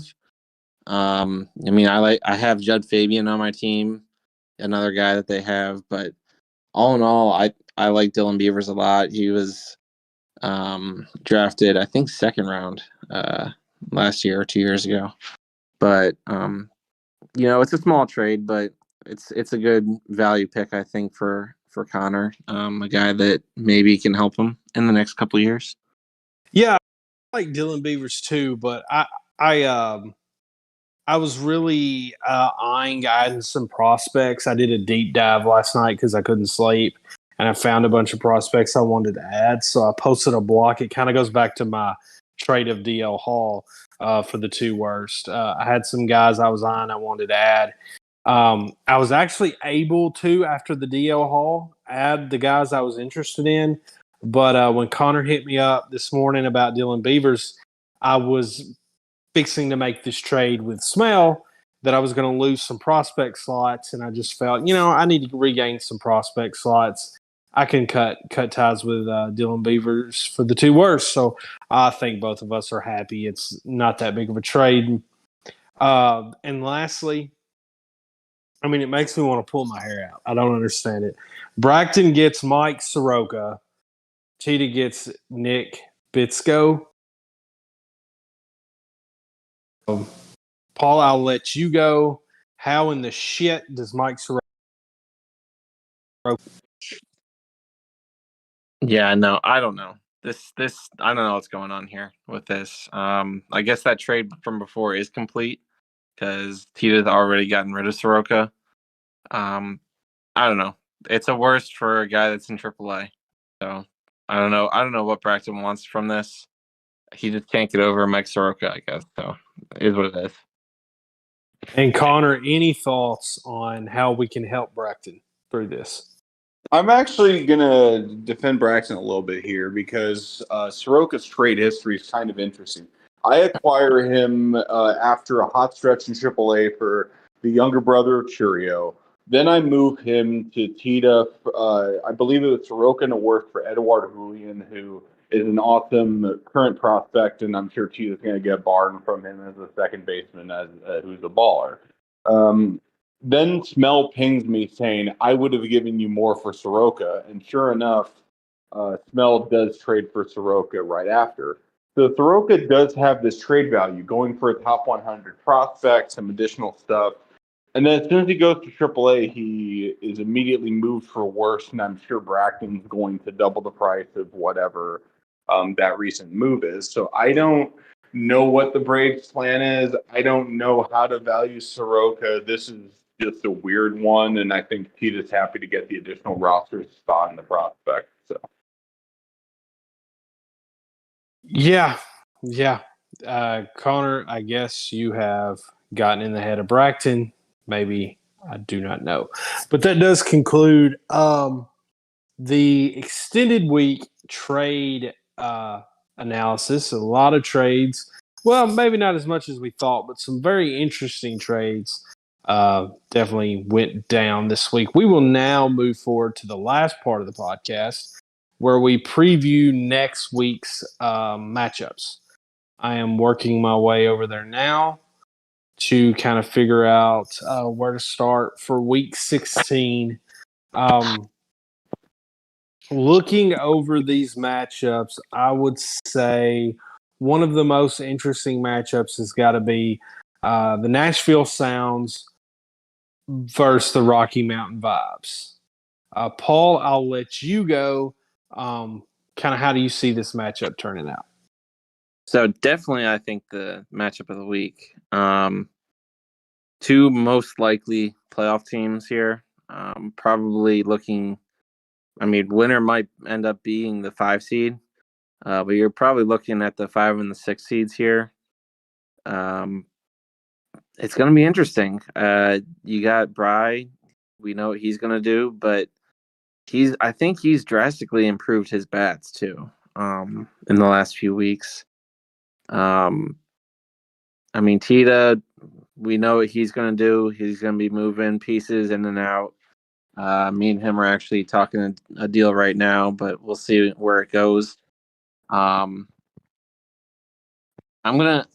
It's tough, but I'm going to take Bry here by just a hair. But this clearly, in my opinion, will be the matchup of the week. Yes, and Connor, how do you see this matchup unfolding? I'm going to take Tita here. I think the Sounds have been reeling a little bit from some really tough matchups. Tita has the motivation to win this. Currently, Fantrax has the Sounds winning by 60, and I don't think that number is accurate given the amount of streaming Bry's going to do, but I do think the Sounds are going to be motivated to make more deals to push over the edge and get that 4 or 5 seed that can be ever so crucial in the playoffs. Yeah, definitely, as Paul mentioned, this is going to be the game of the week. I think this will be arguably the closest matchup of the week. I know Tita is absolutely nauseous. I feel like every matchup he's been in for the last 2 months has been this way. And I think he's going to get it again this week. I have no idea who's got the better team. They both have good parts and down parts, and they both manage extremely well, and they're both going to be throwing the kitchen sink at each other. Give me Tita and the Sounds to get back into the win column by less than 5 points. I think this comes down to Sunday night, a 3-4 point game. It's going to be a lot of fun to watch, though, for sure. The next matchup we will discuss that I believe is definitely worthy of Game of the Week contention would be the Clearwater Beach Dogs versus the Norfolk Tide. Paul, I'm going to let you go last on this one since you're in this matchup. Connor, how do you see this Beach Dogs versus Tides matchup going? I'm really rooting for Paul here since the Tides have had some rough luck in the last month or so, but Penn is arguably the hottest team in the league. So I think I cannot bet against him until further notice. Yeah, I don't have too much to say about this. I think it's going to be a 7 seed who's going to be wheeling and dealing versus Hot Streak who's trying to go for the 2 seed. Yeah, I'm gonna kind of echo you there, Connor. I wouldn't. I think if the Beach Dogs were playing the Yard Goats, I'd be picking the Beach Dogs. I mean, I said it earlier in this podcast. I think they're the hottest team in this league right now. The Beach Dogs are rolling until they get off this roll they're on. I'm gonna ride with them. I think what is going to be interesting to see, based on the other matchups, we are now getting to the part of the season where all these matchups matter. And I know for that 7th seed, Paul's going to be watching to see what the Larks do. He's going to be watching to see what the Chihuahuas do. For Paul, I think he can kind of control his own destiny here. I know he plays Bracket again this year. I'm not sure if he plays Smell. But for Paul, what's important is can he keep it close? I think the Beach Dogs are going to win this matchup. I think Paul's probably going to say the same thing. But if the Tides can keep it close, it goes right back to what we were talking about this week with Jaime. If Paul is hanging with the contenders, Paul has to consider getting that 7th seed and making a run in the playoffs. If Paul just gets blown out of the water, then you start to think, oh, what's the point of even going to the playoffs? Because I'm probably going to run into these teams when I get there. So to me, that's what's going to be interesting to see. Can Paul keep it close? Paul, what do you think about this matchup? Yeah, I mean, that is the question. Can I keep it close? Hendog's going to beat me. But I will say I do think I can keep it close. I'm going to have some tough decisions to make, I think, this week. But we'll see. I'm not going to give up. I know that. I'm gonna go for 12 starts. I'm going to set my lineup every week. I'm going to try and play some matchups. I'm going to make a trade or two, I think. But we'll see. I think I can keep it within 100. My goal is to be between 50 and 100 at the end of this week. If I'm there, then I feel pretty good about where I'm heading. It's tough because we'll break it down, but looking at who Bracton's playing this week and looking at who Smell's playing this week, they're both going to gain a game on me this week.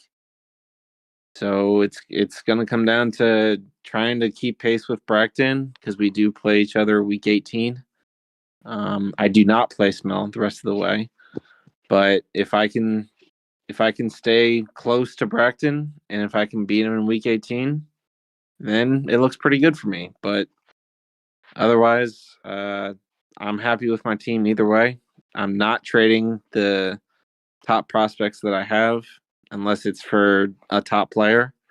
But we'll see. I intend to score 600. 600 is always my goal every week. And if I can get there, I'm happy. Paul, how many points did Hen beat you by just a few weeks ago? That would be 1 point. That's what I thought. Okay, I thought that was who it was against. So. I mean, you kept it close. A couple weeks ago. If you can keep it close again, I think it definitely pushes you into that. You can hang. You can get into the playoffs and upset somebody, make a run. And by the way, I kept it within 1 point while I was in fucking Italy. So now that I'm back in the good old US of A, you're in trouble, Hen. Yeah, let's see what happens. Definitely going to be interesting to see. The next matchup I'm going to talk about is our poor friend Connor, who gets to play the Hartford Yard Goats this week. Paul, I'll let you go first. Do you have any words of encouragement for Connor this week? Anything you want to say about this matchup? Connor, just remember, you're not playing for this year anyway, okay? It doesn't matter how many points John Height is absolutely going to beat you by, okay? It doesn't matter. We're on to better things. We're forward and onward and upward. So don't worry that John Height's going to beat you by probably like 200 or 300 points. It's fine. You're going to be better off for it at the end of the day. Yeah. Here's what I'm going to say. Obviously, if I'm putting money on this game, I'm going to put it for the Yard Goats. Watch Connor. He will manage this team Monday through Sunday, trying to upset the Yard Goats, and I appreciate and respect the heck out of it. He's done it all year long. I don't expect any less this week. But yeah, I don't think it'll be very close. Connor, do you have any thoughts on this matchup? If I'm within like 200 points of height, I might have to fly the league out to Minneapolis to party because then I know my team has done something incredible then. Hey, Connor, he beat me by like 400 points. So, I mean. So, I mean, the next pick I control that's my own is till my 2025 fourth. So I think the main goal this week is going to be to just increase the trade value of my players. I know Hendog made a great observation that a lot of the top hitters in the league are already kind of condensed in the top 3 or 4 teams. So that's why maybe the trade markets died down a little bit. But I hope to just continue to increase my team's value either for the future or for specs I could get going forward. And I mean, I'm sure Height's going to have some ridiculous number. Yeah. The next matchup we will talk about is one that I just do not enjoy seeing come up on my schedule. My Hot Rods take on Homco's Cannonballers. Paul, I'll let you go. What's your thoughts with this matchup? I mean, it's tough because Homco's really got a good team. I know his record doesn't reflect it. He did get the win this past week. He's I think he's going to be relatively close. I don't think he's going to win. I do believe Cody will win. But over the next 4 weeks, really keep an eye on Homco because he's going to be a team that's not going to expect it. I really do believe that. Again, I don't think it's going to be Cody's team. I think Cody's going to be well into the 700s. I don't think it would shock me if Homco's in the 600s though. So that's my analysis. I think his bats will be over 300. I think his arms will be between 250 and 300. And then Cody, you got to give me Gunnar Henderson, but other than that, you'll be in the 700s. I like your arms. You know, your lineup is obviously solid, so it's going to be tough because again, Homco. I mean, the next 4 weeks are going to be good for him, and he's going to be going strong into next year. Connor, what do you see with this matchup? As much as I love Homco's bats, I don't see him eclipsing 175 pitching points unless significant moves are made. There are currently 4 pitchers that are on the active roster, not on the injured list, that have a red flag by them. And Eury Perez is currently in the minors. So the Cannonballers pitching staff is a little bit depleted for now. I know it's going to get better as time goes on. But when there isn't that pitching depth, I think it's just impossible to compete with the Hot Rods, who has the pitching depth that's kind of a cornerstone of being a top team in the league. So the Hot Rods are currently projected by a little bit over 100 to win this. I could see it being a 150 to 200 point matchup pretty easily in Cody's favor. Yeah, I appreciate the confidence you guys have in my team, but this is just, I don't know. I got a weird feeling about this. The last time I played Homco, he really shot up on me. He had a great matchup. I know I ended up winning, but it was on a Sunday deal. He broke 600, I think 650 points that week, if I'm not mistaken. This team is good. I'm gonna have to kind of pull out all the stops and manage, throw the kitchen sink back at Homco this week. Again, it's my team. Listen, I love my squad. I think I'm going to win, but I definitely feel nervous going into this matchup. The next matchup we will discuss, let's talk about Bracton's matchup with Scott. Paul, I'll let you go first. How do you see this matchup going between the Larks and the Flying Squirrels? So my plan here is to talk shit about Scott's team because every time I do that, he ends up proving me absolutely silly. And I hope he does that this week and gets the upset against Bracton because it would help me out in my playoff chances. But I do like Bracton's team. I do think it's going to beat Scott's team. We talked about it earlier, but the Bregman deal is going to help him very much in the short term. Brian Wu, assuming he doesn't get shut down this week, will make a start. Skubal looks like he's getting 2 starts this week. His bats are really good. So I'm going to take Bracton's team. But man, Scott's got good players, and they're really young too. He's got a good core with Alvarez, Casas, Stott, Batty. And with his arms, he's got a few decent ones. But, in all, it's going to be Bracton that gets the win this week. I will be glad to be wrong, though. Yeah, so this one's interesting. On the surface, this one's got upset written all over it.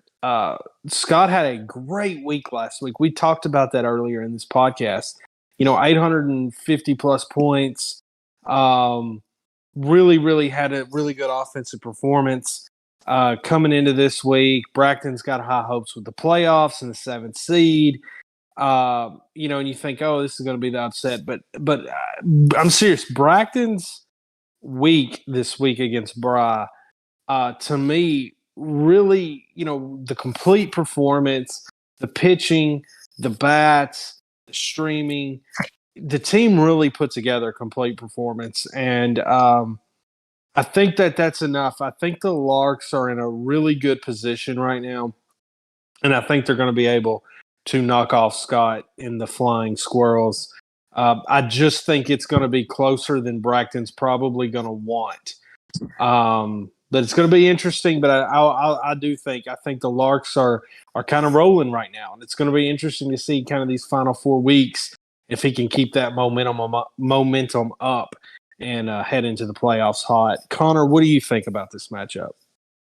Pitching wins championships, and pitching is going to be who decides the 7th seed. I think the Larks currently have that, and the Squirrels, for all of the awesome offensive performances and the surprise we saw this week against Height, I think right now the Richmond just doesn't have the pitching to compete with someone who's actively looking for a playoff spot. So I do think Fantrax has this as a very close matchup. I think Bracton, especially if he continues the smart streaming he's shown in the last week or two, will pretty easily cruise to this, but I'd like to see Scott make a little bit of a run for it. Absolutely. And the next matchup we will discuss here as we're kind of dwindling down. I think we got 2 more matchups left. Let's talk El Paso Chihuahuas against Chad's Oklahoma City Dodgers. Connor, I'll kind of flip it right back to you. How do you see this matchup going?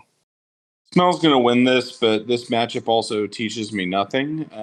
I think the bigger story here is going to be, how does Smell bounce back compared to the beatdown from the Beach Dogs? And more importantly, how does Paul against the Beach Dogs compare to that? Because obviously the Larks are in contention for the 7th seed, but since there are 3 teams going for it, I think seeing how those do for total points or for how they compare against a true contender for the championship is going to say a lot.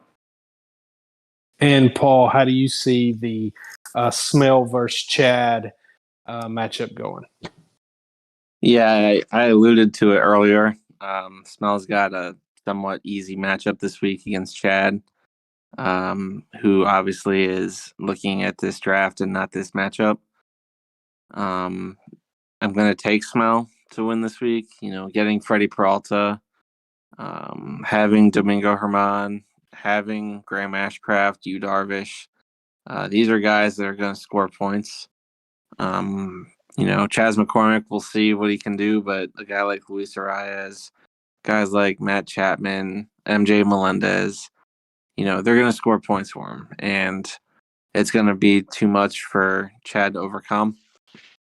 So I'll take the Chihuahuas. They'll probably win by at least 100 or so. Yeah, I'm gonna go Chihuahuas too. I think while Chad's counting draft picks, Smell is trying to push his team into the playoffs, and I just think that that's going to show up on the scoreboard this week, and I'm going to give the advantage to Smell. The final matchup of the week preview that we'll do is Dave's Red Wings versus Jaime's Tarpons. This is kind of an interesting one. Connor, I'll let you go. How do you see this matchup going? I'm going to go out on a limb here and say that Dave actually outscores Jaime in the pitching department. Jaime's recently moved to focusing on younger arms that have a little bit of inconsistency. So I think there could be a rough patch there. We saw that Paul outscored Jaime's arms last week. But realistically, the Bats are just too star-studded. I think the Tarpons are going to continue on a roll and show why they're currently looking for, I think, the 4th seed in the league. And Paul, how do you see this matchup going? I actually almost identically agree with Connor that the arms for Dave, I think they're going to keep pace, if not surpass Jaime's arms. I mean, I had a front row seat to it this past extended matchup. Jaime's bats are probably unmatched in this league, even to John Height, even to Hendog.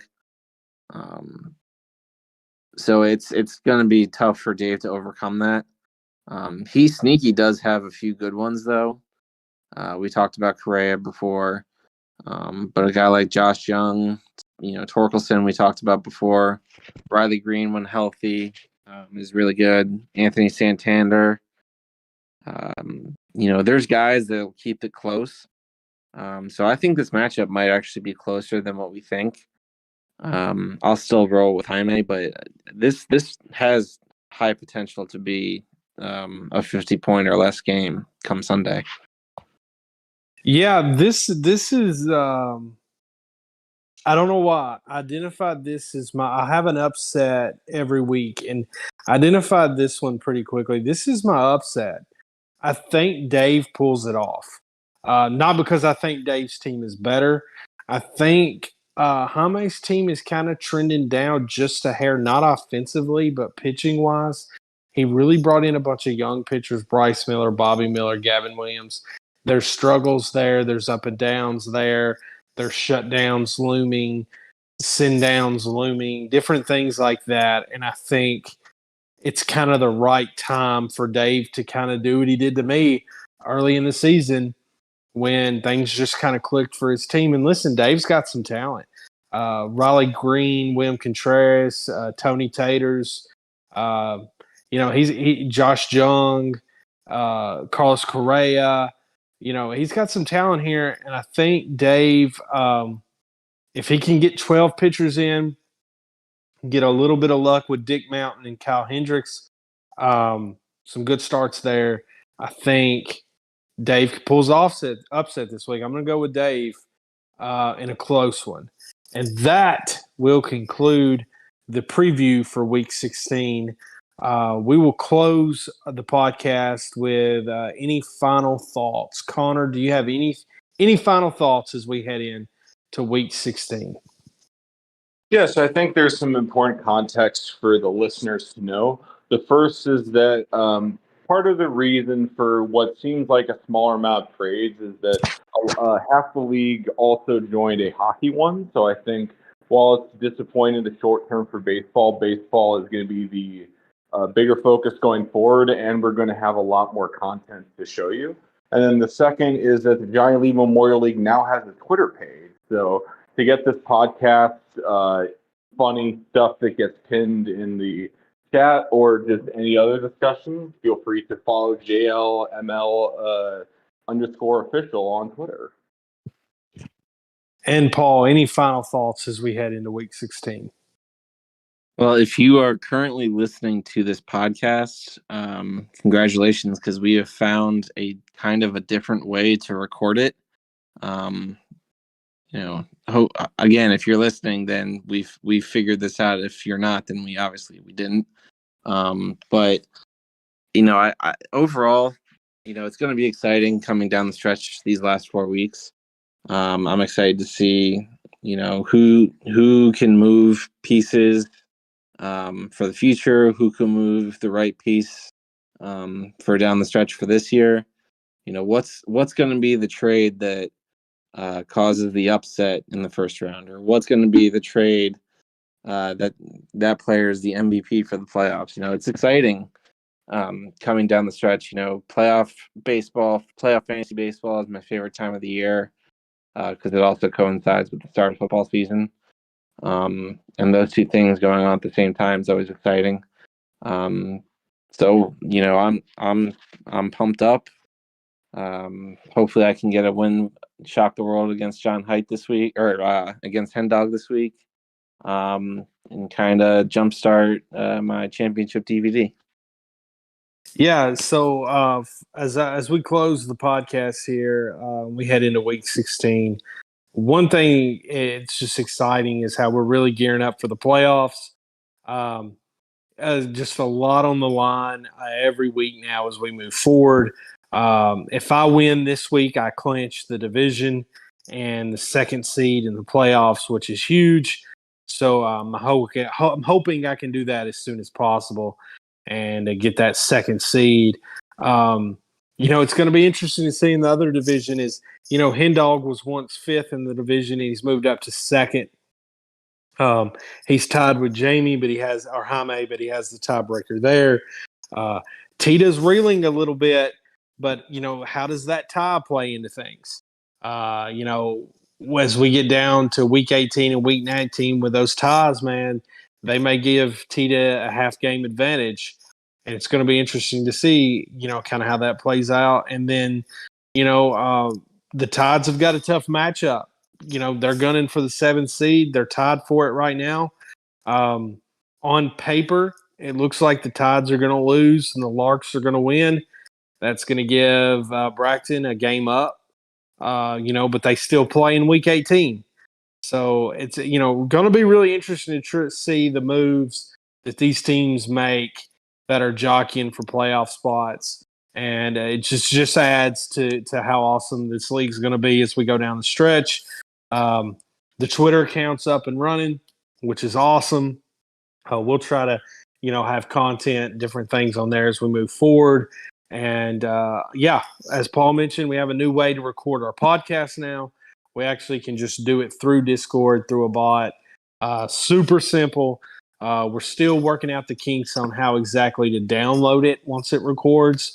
But we'll have that figured up and have this podcast available to everyone through Twitter, YouTube, and of course the Discord app itself. So great week, extended week. Been a long time since we did a podcast, but it was a lot of fun tonight. I want to thank Paul. I want to thank Connor, both Connor in the league and Connor Seabold for making appearances on this podcast. And, of course, Mike Soroka's weekly content we get for Bracton trading for him. So, great week.